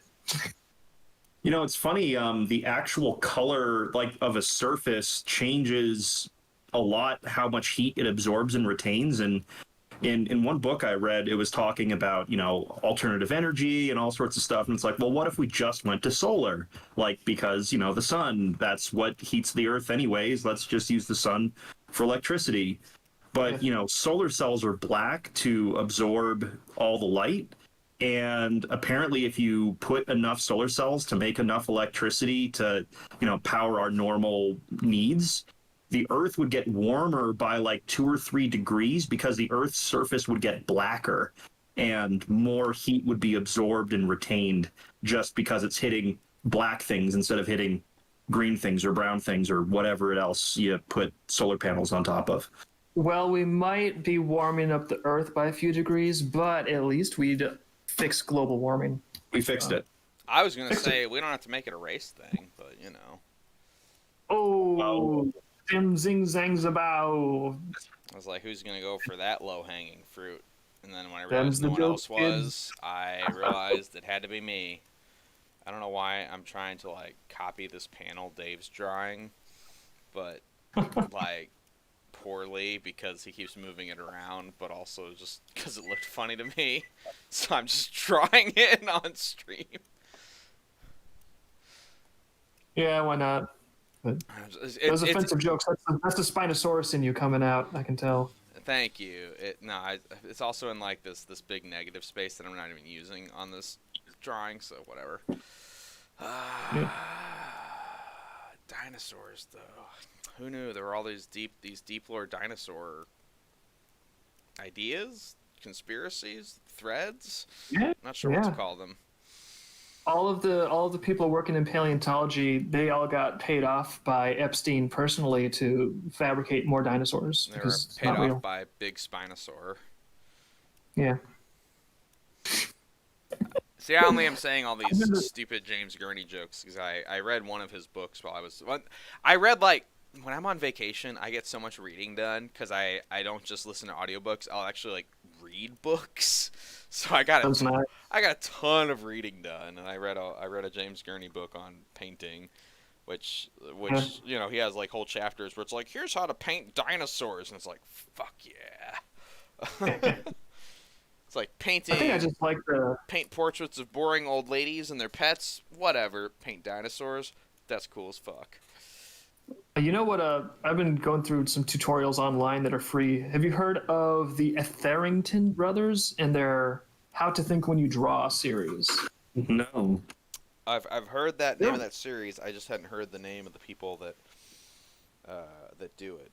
What do you got? What do you got? Just that's about it. How to Think When You Draw. They've got a blog, and if you look up their blog, they've got hundreds of free tutorials on there. So. And their tutorials are really good, and I feel like I'm sharpening up a little bit from them. So I plan to continue just pop in one of those, maybe once every day or two when I get up in the morning. I want to try to stay sharp and not just stagnate as well, here's how I draw. I'm never going to upgrade. Yeah, I found that after college, I slowly petered out on that stuff because I think it's okay, I've learned a whole lot. Time to put this into practice, but then you start to be like, okay, I've put into practice what I can. What else is there to learn? And I go through phases. I'll learn a whole bunch, and then for a year or two, put it all into practice, and then be like, okay, what was useful there, what wasn't, and then I'll go back to learning a whole bunch. I do it in big spurts. Maybe other people do it more consistently, but that's my way of doing things. Cool. Like I said, reading the James Gurney and the Venture Brothers guys stuff was oh, this is neat, creative process stuff. I liked it. I am talking about it I know it's just oh no, I'm thinking about myself, not the Venture Brothers. I'm so selfish, but it does make me excited for Tectomic because I think it's a really cool show, and I think it's gonna be weird to be directly involved with a project where I'm not totally in charge of it and someone else is actually kind of leading it up. But I think it's going to be nice. It might be more of a relief than you're expecting, I think, where it's oh, I don't have to be responsible for every single thing that goes right or wrong. Hooray. I just do my part of it, and that's it. And especially it's going to be nice because someone else is going to be project lead. That's good. That takes like all the pressure of the organization and stuff off of me to a big degree too. But even I'm going to be kind of like alongside some of the other volunteer animators like Rearmed and Slater. Those guys are awesome. Yes, Rearm has been it'll be leaving sort a of lot of like- comments in the chat, so thank you, buddy. Oh, cool. Yeah, well, Rearmed sneak preview for you. You've been so proactive and amazing helping us get the tectonic stuff put together that when we get back on production, we're planning on asking you to be essentially animation lead. So I would be, if anything, I'd be kind of like an assistant to you, where I don't know if I'd have all the time in the world to do all kinds of stuff, but occasionally if you're like, hey, I'd like a couple key animations, or give me a review on this, or blah, blah, blah, blah, I'd essentially be more like an assistant to you or like a coach than like a boss, if that makes any sense. Because we'd be sort of just helping on the animation together based on what the project lead is telling us is a priority for the next episode or whatever. That's pretty cool. I know we're talking about that more 1-to-1 on Saturday, but hey, why not put it out right now? It's Wednesday. Yeah. Wednesday's good too. Yeah, I mean, it's obviously like he's not required to accept the request or anything, but hopefully if he's interested, I think that'd be a nice structure, and I think he just seems like a fantastic person for that role, because I don't know, you try working with people, sometimes it works out, sometimes it doesn't, but we've had just consistently excellent results with him, so I really think we could build a nice little team. You start to figure out real fast who's worth your time and who's not in this. You're like, oh, that person worthless. This guy worth a lot. Yeah, and Slater's been awesome too. Like, in fact, even when we were idling on production, he just popped in and he was like, hey, I know we're not like really active right now, but I could still pitch in. So he has made a model of my personal starfighter, my personal little spacecraft. Oh, cool. The series. Yeah, so if we need to do any animated shots of that, like the Gundam style, where you trace it, well, now we can go ahead and model that and do some tracing, just like we did with the deck cannons, because we have that deck cannon rotation from the main ship of the Tectonic. Yes, it was like that came out super slick, so I did like that. And I'm assuming it'll be based on like what the scripts are. That'll determine what assets need to get produced. But I'm assuming that the Devil Wing will also be in that mix at some point. Yeah, I keep meaning to set aside some time to actually design that damn thing. And then I'll do some sketches and then be like, oh god, I have things I have to get done this week because either a bill is due, something else is due, or it's like, oh right, you're a comic artist, get your fucking pages done, you goddamn idiot. Don't design your fantasy jack-off mechs. And I'm like, but I wanna. Yeah, although we might be getting to the point where if we get enough assistance, you could be like, hey, chief mech designer, design my mech for me, and I will tell you what you did wrong. Oh, that'd be so cool. I love telling people what they do wrong, because they do it so much. Those idiots. Yeah. Everyone that works with me knows that's all I'm going to be doing. When I say work together, what I really mean is I'm just going to nag you forever. Oh, that sounds so nice. As I sit here and slowly design this mech thing. Well, I'm working on Dan's commission. He actually sent me a layout he wanted me to use, and I was like, oh, cool. I'll just draw from that. Nice. But it was very, very loose, so and he sent me some other stuff, but I've kind of had to design this mecha that I'm drawing. So. Glance over at what you're doing. Sure. I'm drawing a guy and a tank and a mech. And cool. I guess those. Is that from his Armored Gears? Yes, it is. It is. Oh, cool. So it's all things I like drawing though: mechs, tanks, action men of action. Yeah, I wonder. I have the first Armored Gears comic. I'm really looking forward to like where that story goes. Yeah, I was about to say. I think you've read that first one. Oh yeah, I have the first one. No, I know you had it, but I should have asked him when he was. I know he was here like just a week or two ago. I should have been like, hey Dan, when's the second one coming out? I should have bothered him when he was here, and I had the chance. He started working on it again, I believe, because we reviewed it on Swick, and I used it as an example of a good independently made comic, because we get a lot of review requests for those, and most of them are terrible. But Armored Gears And was the, like, it was simple, but it was well done. So I was like, okay, this is a good standard for a lot of people to meet. Because we've gotten plenty of independently made comics that have been made by sometimes 2 to 3 people that have been much worse. So, are you progressively just making enemies of everyone else in independent comics by reviewing their work accurately? you know, they keep sending us review requests. We got 3 new ones this week. I was like, oh shit, people still want us to talk about their books. But we have, you know, for every person we piss off, we also get someone who's either, we get a lot of people who never talk to us again. They never say anything, which is like, whatever. You don't know if they never heard it or they got pissed. Sure. Plenty of them just, you know, they're like, oh, we sent this out to everybody. We didn't hear all the feedback, whatever. But then you get a decent number of people who they really appreciate the feedback, or they're just people who are looking to improve, or they want to keep talking to you and getting better. And those are those are my favorites. The people that are like, "Oh, you didn't like this. What could I do better?" And it's like, "Well, did you listen to the episode?" They're like, "Yeah, but like if you're talking to me 1v1, like what would you say?" And it's like, "Oh, you really care." Whoa, okay, I'll keep talking to you. You give a shit about making good comics. All right, I get this. Rare occurrence. Yeah, it sounds like you're finding like the occasional gem in the midst of all the reviews, and that's good. Hold on, someone in the chat says, gotta go, at least an hour of work meetings in 15 minutes. You have work meetings at 10 p.m.? What the fuck?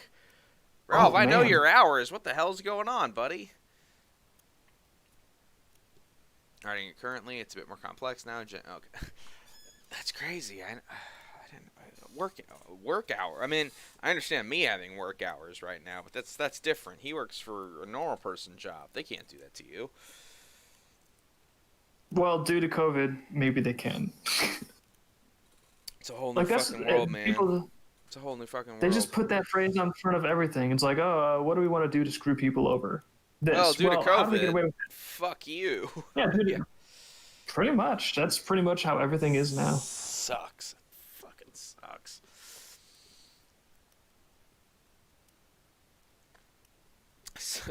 It's work meetings with Taiwan. Oh, okay. Jesus, what? Oh, Taiwan and India. And so you, over where you're at, have to stay up because of the people. Oh, that sucks, dude. COVID life. I coof and I don't care. Billy's talking in the chat. I know his brother got diagnosed with COVID this week, and he lives with his brother, so along with some other very vulnerable people, I was very worried to hear about him this week. It's just, ugh. I hope he's holding up good. He got his test. He was negative, so, you know, good. That's good.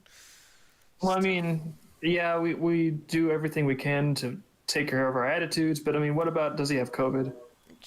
Shut up, Dave.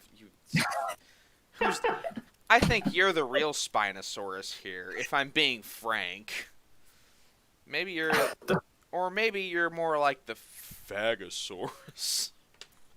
Hey, some things you can't take back once you say them.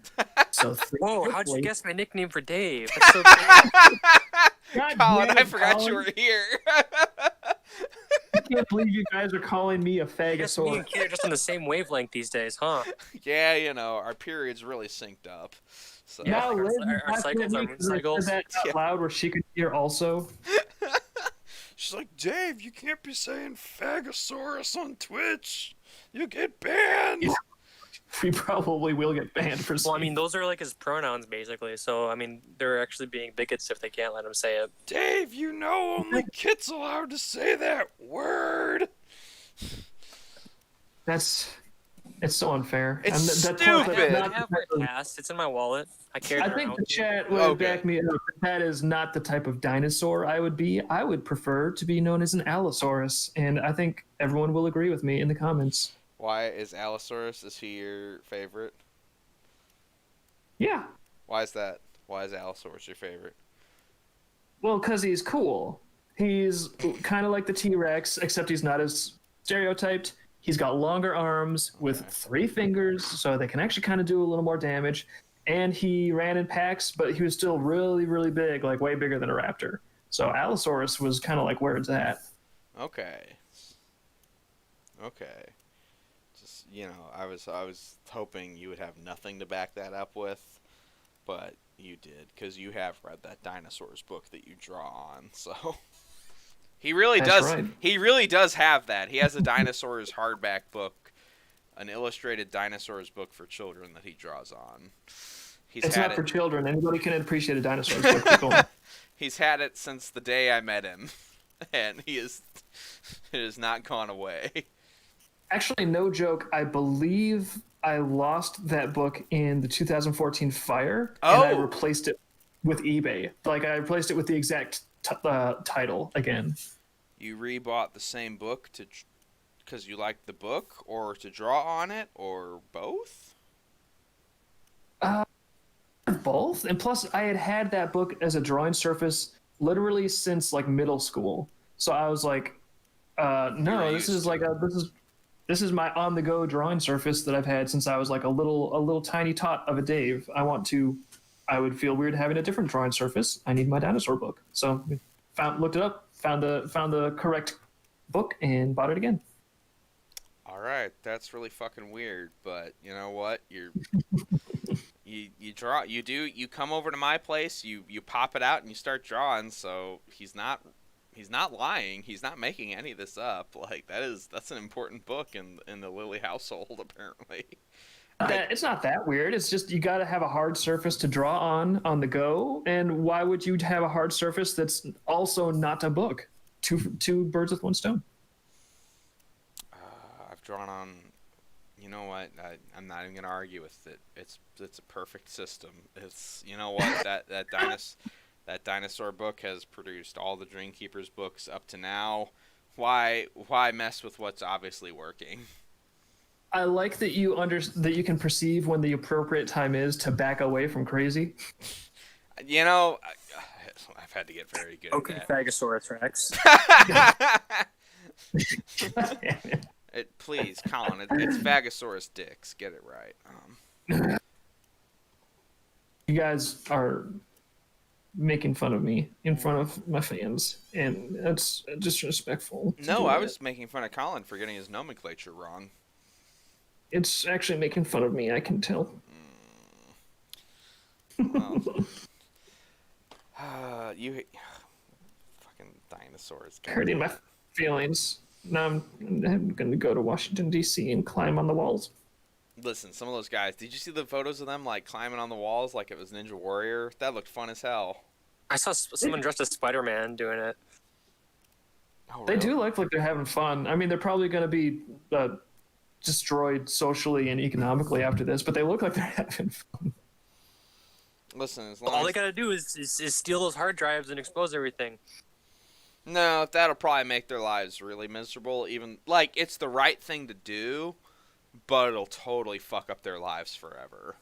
Like we saw. Necessarily. Look at all those guys that told the truth about Kevin Spacey. Stuff worked out great for them. Or what about Edward Snowden? Like, he told the truth. He's doing good. Yeah, telling the truth against those in power, that always works out well. How It's a joke because it doesn't. That's called gallows humor. Yeah. Which is funny because they set up their own poorly made gallows outside the Capitol. Which again, those are so flimsy. That's not. It's not gonna hold up. You gotta get a better A-frame or something. Work on your gallowsmanship, please. Talk to the local hangman. He'll help you out. They're all craftsmen. Those hangsmans. They want you to do good. Dave will now embrace it. See you next time, guys. Don't stay up too late. We're only going to be up for probably another couple minutes. Assassin's Creed Capitol. Julian Assange worked out great for him. He's still in hiding, too.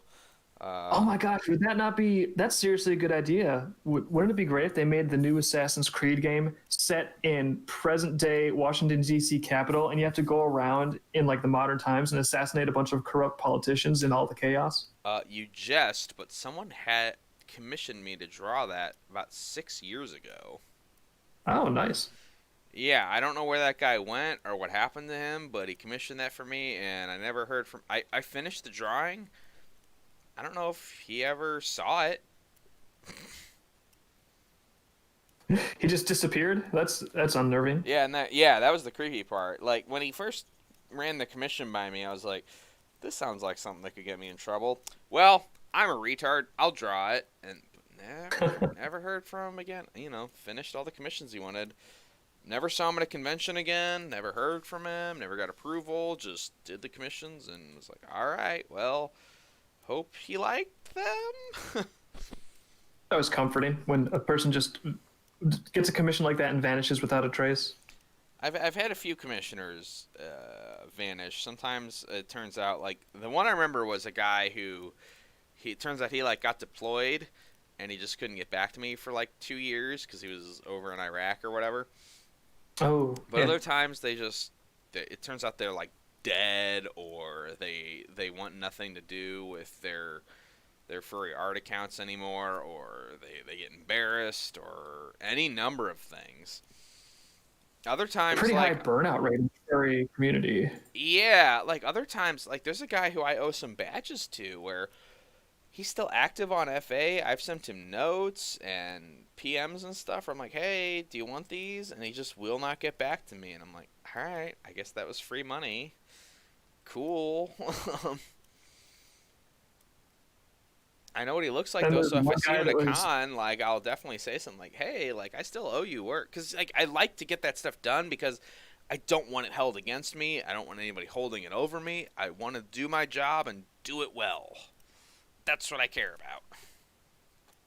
I mean, maybe at some point you just have to tell people, hey, if you don't claim this by, like, 3 years after delivery date, it's forfeit. So make sure you get it if you want it. I have it in my terms of service regardless, but if it's an option, I'd still like to do it for people, but it's more there for my and their safety, where it's like, listen, if you're taking this long and acting this weird, like, it's too late. You spent $60, you're done.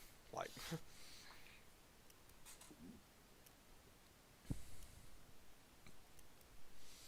Then there was the one guy that was impersonating Hazing Cruz, apparently. yeah, whoever that was, we still have no leads or anything on that, but someone wanted to be Definitely hazed. wasn't me. I, Colin, if it turns out to be you, that's really funny, but I have no idea about this at all. at the same time, it would also be like, that's a weird thing to send me money for, but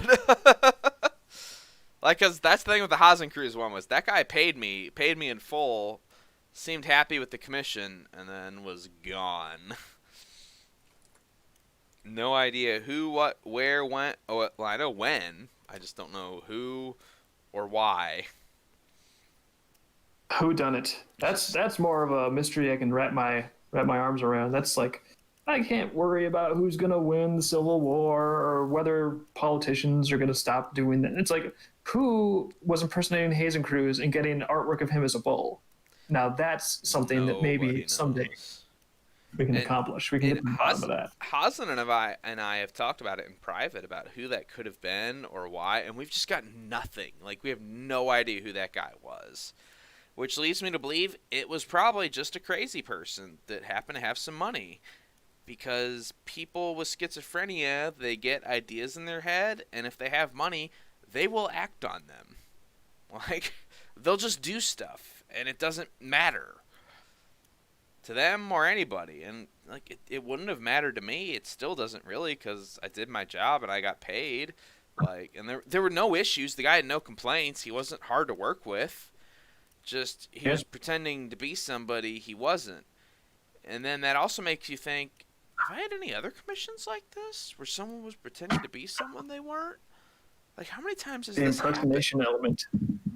I'll be right back 1 second. Oh, sure. We've only got like 2 minutes left, but, It really makes you think. It's like, how many people have I really drawn for? And how many people have I drawn for where they were just weird lunatics?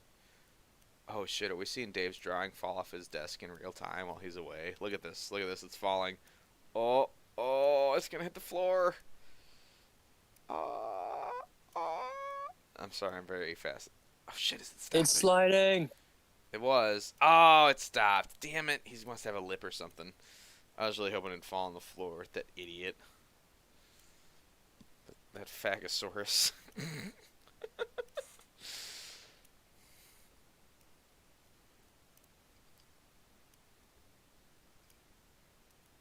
So, any other noteworthy things going on, Kit? Oh, I'm trying to think. I was reading the chat real quick. Got to hang out with my boomer parents and listen to their bizarre, unrelatable worldview for a week and a half, which is refreshing. Oh, I get to do that all the time. And I remember being with them, like, because I lived with my parents for longer than I care to admit, because I got sick. And like, you start to realize after a while, like, oh, they're very different from people my age. Like, this isn't real anymore. Ooh. PogChamp got removed from Twitch. Why would they remove that? That was a popular emote. Everybody liked that. There's just the Asian guy. Was that offensive? Did he attack the Capitol?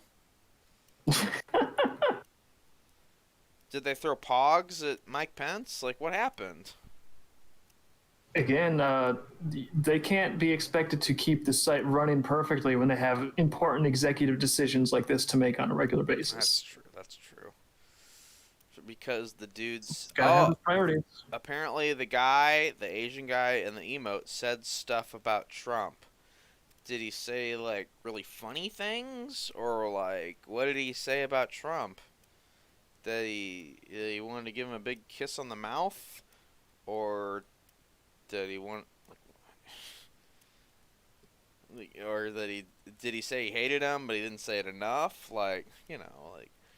What kind of Trump comments did he make? He said pro-Trump stuff. Oh my God, PogChamp, you monster! Oh my God! Gotta get rid of his emote now, forever.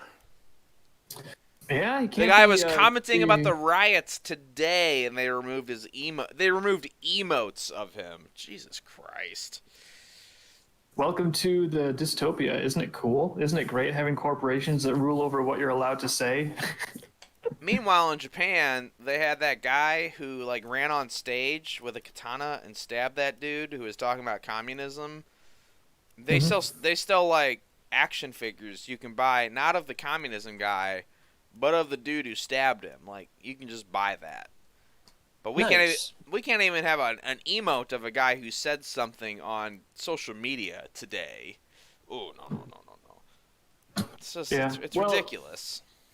It's a good thing they didn't repeal any of Section 230 because I really think the people moderating these platforms, they have the right to decide what everyone at large is permitted to talk about and the topics that are acceptable and the opinions that are acceptable on the topics that are acceptable. Yeah, that's good. I like it too. They should make action figures of all the Twitch mods. I'm not joking about that. That they make action figures of that guy that ran on stage and stabbed dude. I wasn't even aware that there was a guy that ran on stage and katanaed somebody. Yeah. No, oh, you never seen that? It's crazy. No. This guy who ran for Japanese political office back in like the 50s, and he's like, "Yes, we need a communism." This fucker runs on stage with a samurai sword and stabs him and kills him like instantly. Cool. And they make action figures of that guy that ran up and stabbed him. That's pretty metal. Yeah, I mean, they don't fuck around over it in Japan. They're efficient about this shit. Oh, I was gonna say that sounds like somebody has a dog, but then I was like, Dave and Liz don't have a dog. That was me. Oh, okay. Well, you know what they say, a katana a day keeps the communism at bay. It does. Samurai, they don't have any time for that bullshit. It was on live TV. Yeah, like, they were live broadcasting. This guy who was running for president, he's like, "Oh, yes, we have this great obligation." Crazy fuck runs up and stabs him. It's like, well, all right. And you thought our debates got wild. To giving them a good ratings boost. Yeah, right. People are like, "Did you see that guy get stabbed on the television last night?"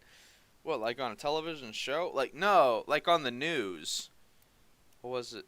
Was it live? Yes. Oh. Well, no, I'm really looking forward to the second round of debates. I know, right? How are they going to top this?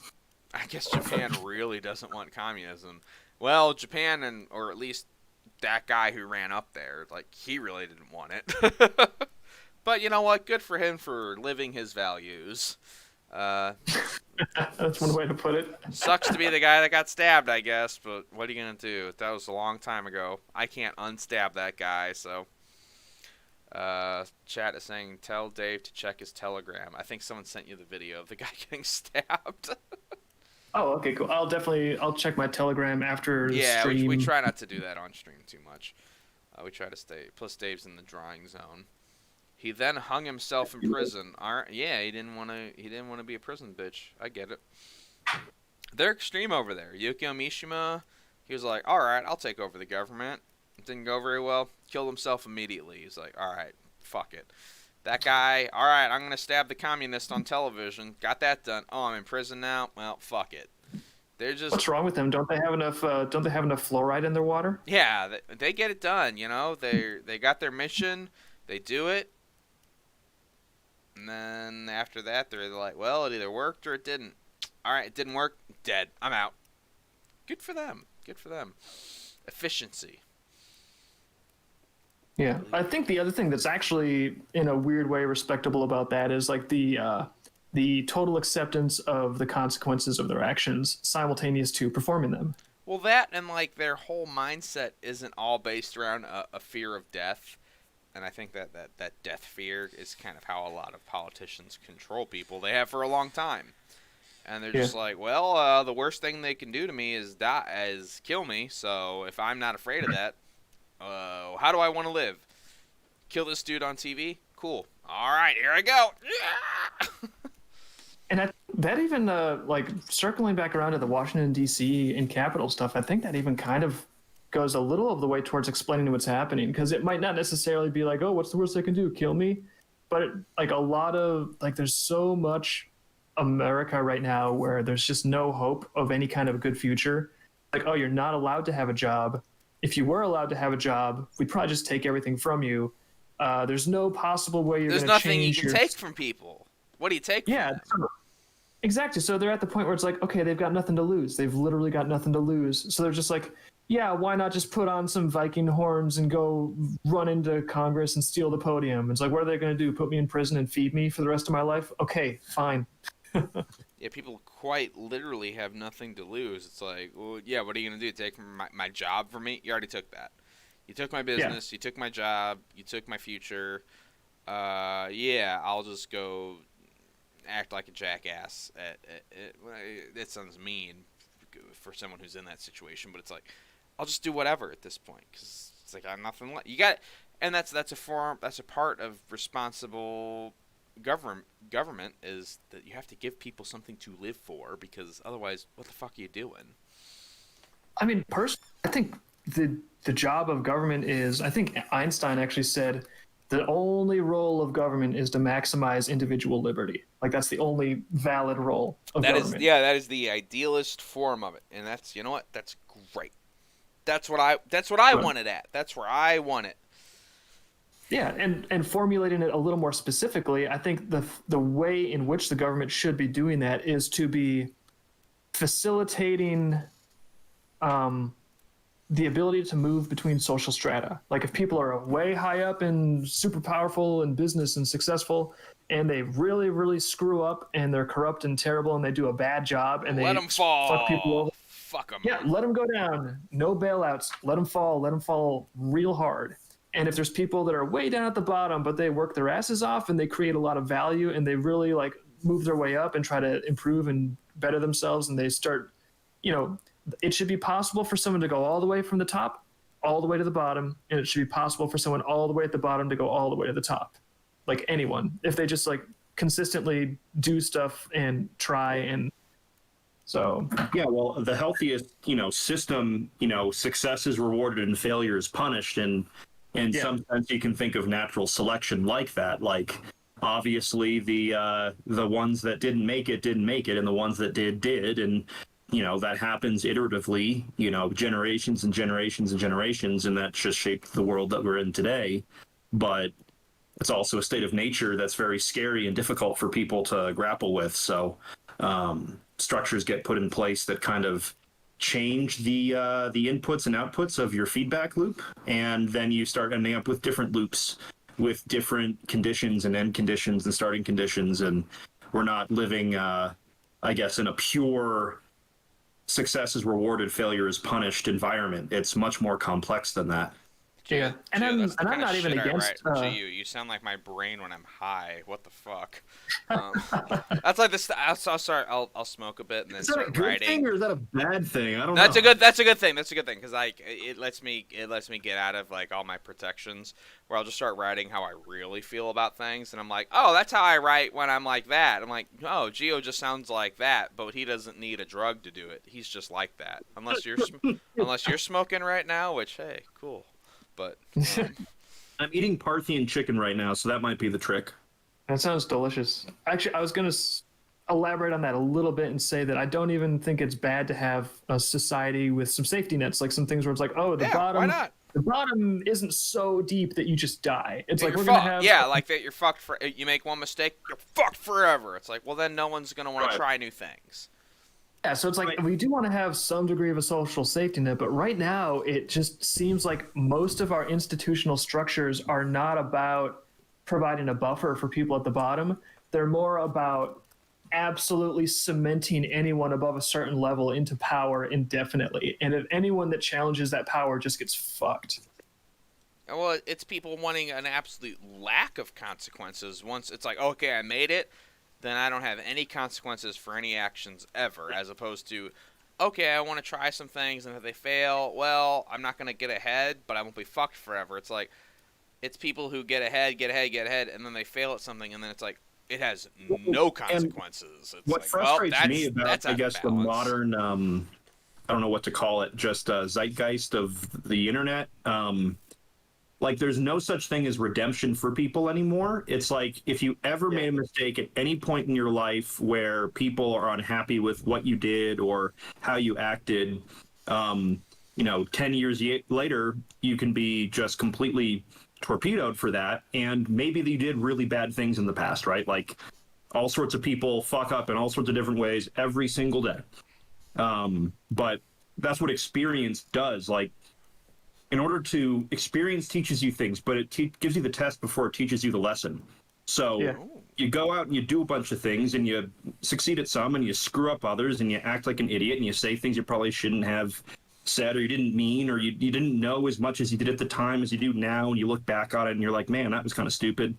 But like, it's very counterproductive to anything good to just punish anyone like to such an extreme degree for some supposed mistakes, because every single person on planet Earth has done that.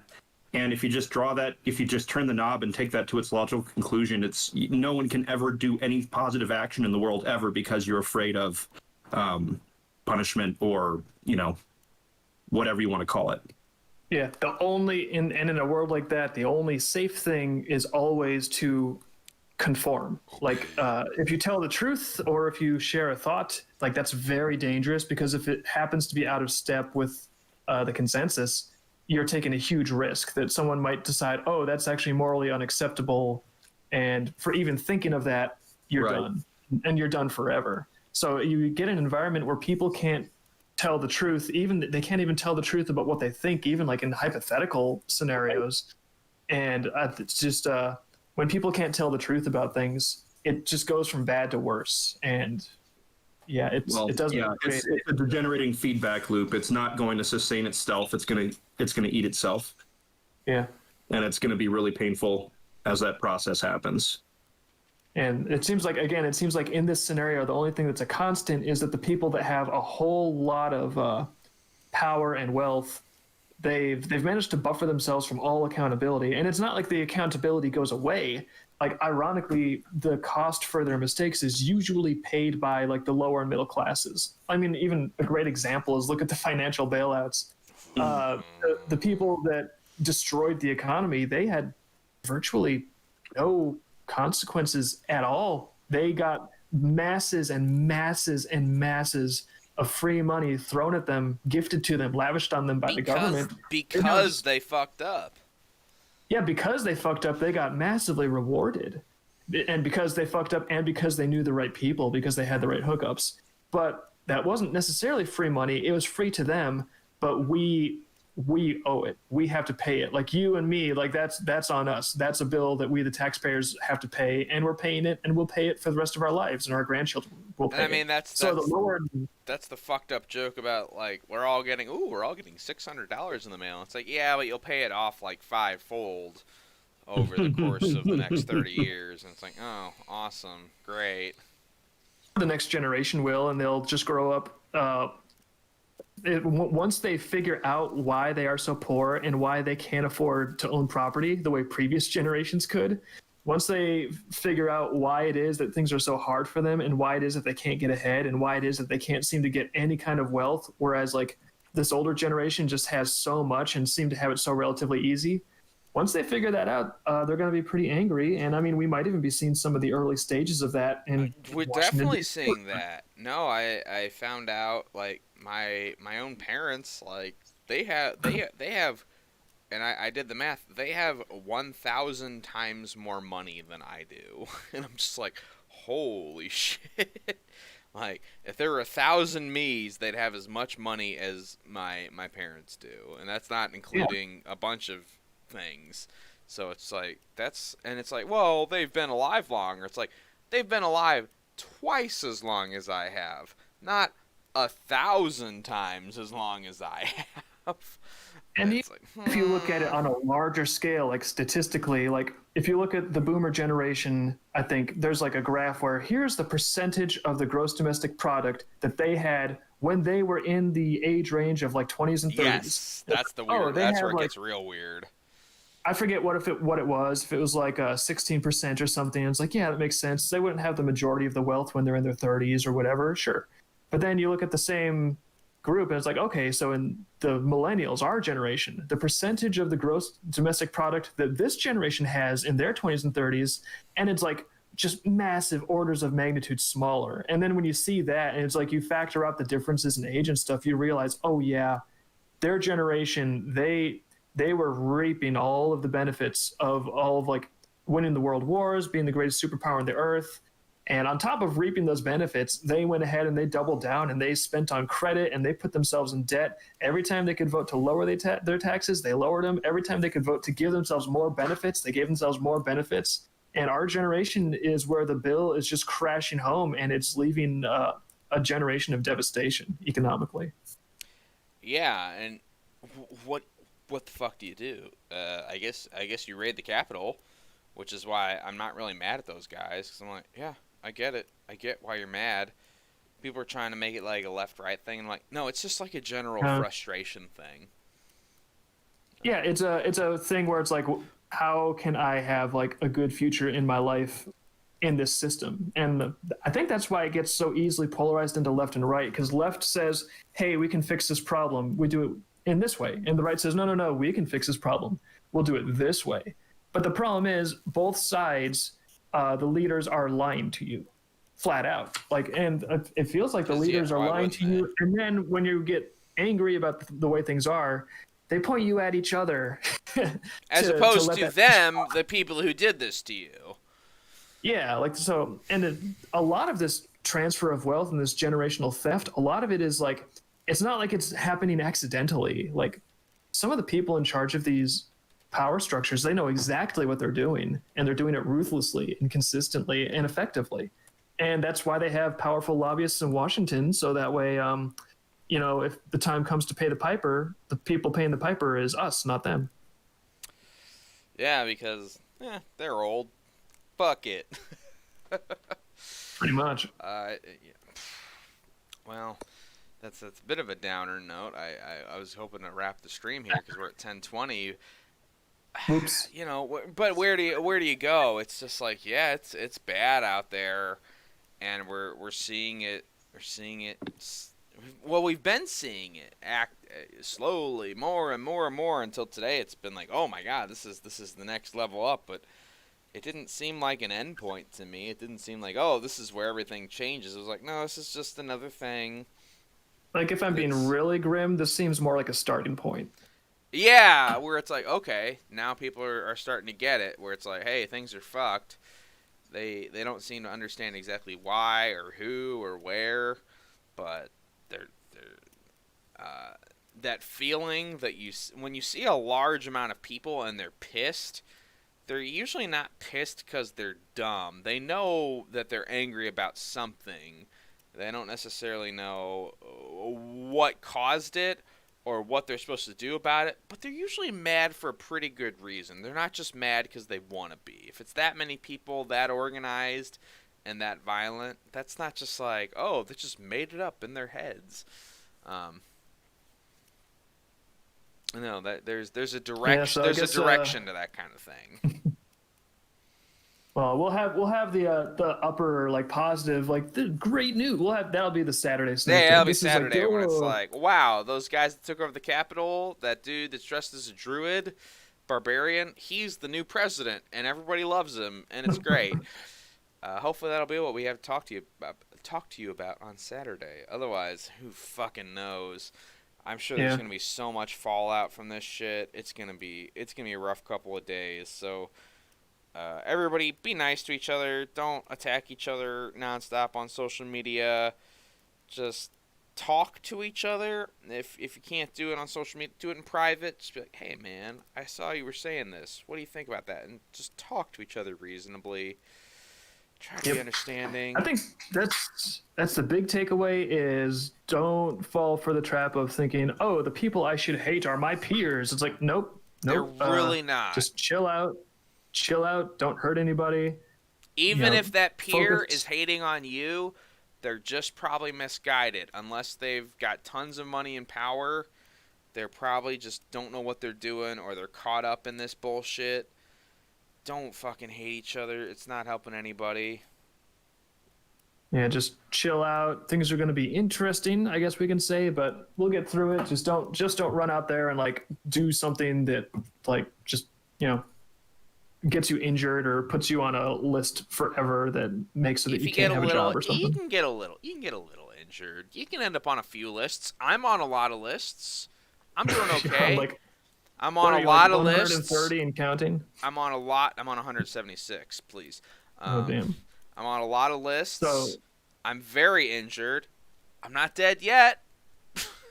So what I'm saying is don't be like Bonitis. Or just like when you feel like you're about to be like me, realize you've probably gone far enough. It's a good rule of thumb. Yeah. When you're thinking I'm about to be like Bonitis, that's when you just back off the gas a little bit. You let me handle that. I'm used to it. Don't worry. I've got it under control. He's a professional. He's been doing this for a decade. I'm a professional at fucking up my life. So don't. But if you need some advice on how to fuck up your life in an interesting way, hit me up in a private message. I'll set you on the right path towards being interesting. So Sounds good. I can at least help you out with that. But otherwise, yeah, we will be back on Saturday. We wanted to do a makeup stream because I was gone for so long, visiting my lovely parents, grabbing ghillie suits for Dave and all that. So yeah. But we'll be back on Saturday. I'm kind of glad we ended up deciding to schedule a stream for today because today was such a crazy day in our collective history. So it seemed like it was nice just to actually be able to talk through it while it was happening. I don't know. Right? It just felt good. It was. I was glad I got to talk to you yesterday, like just one-to-one, but it was nice to just be like, oh, this is happening. What do we think? And we didn't try to kill each other, so that's always nice. Yeah, that's good. We never do, but I'm always waiting for the day when we finally have that one disagreement, and we just have to kill each other. Well, the way that we'll do it is we'll go ahead, we'll have a panel, and then we'll bring our katanas. Yeah, and we'll stream that too. So when Dave and I fight to the death with katanas or spears or bows or whatever, it'll be on twitch.tv/DreamKeepersComic or Bonitis Uno. Probably both. We'll multi-stream it. Why can't everybody win off of our deaths? Otherwise, I'm calling it a katana fight. I'm bringing a gun. That fucker. I knew he would do this. But yeah, we'll be back on Saturday. Colin or Gio, anything you want to say before we close this out? Look into Atlantis. Look into Atlantis from... What the don't even know what the fuck that means. Okay, I have no idea what Colin means either, but I will say something normal, which is it was great to sit here and chill with you guys. And also, this chicken I made was delicious. So while the world burns, things are delicious and tasty, and I'm nice and chill. So Hey, it's all good. Alright. eat some good Nice. food while you watch it burn. Why not? All right. Might as well. See you Yeah. fuckers on Saturday. Adios, folks. See ya. Bye. Bye.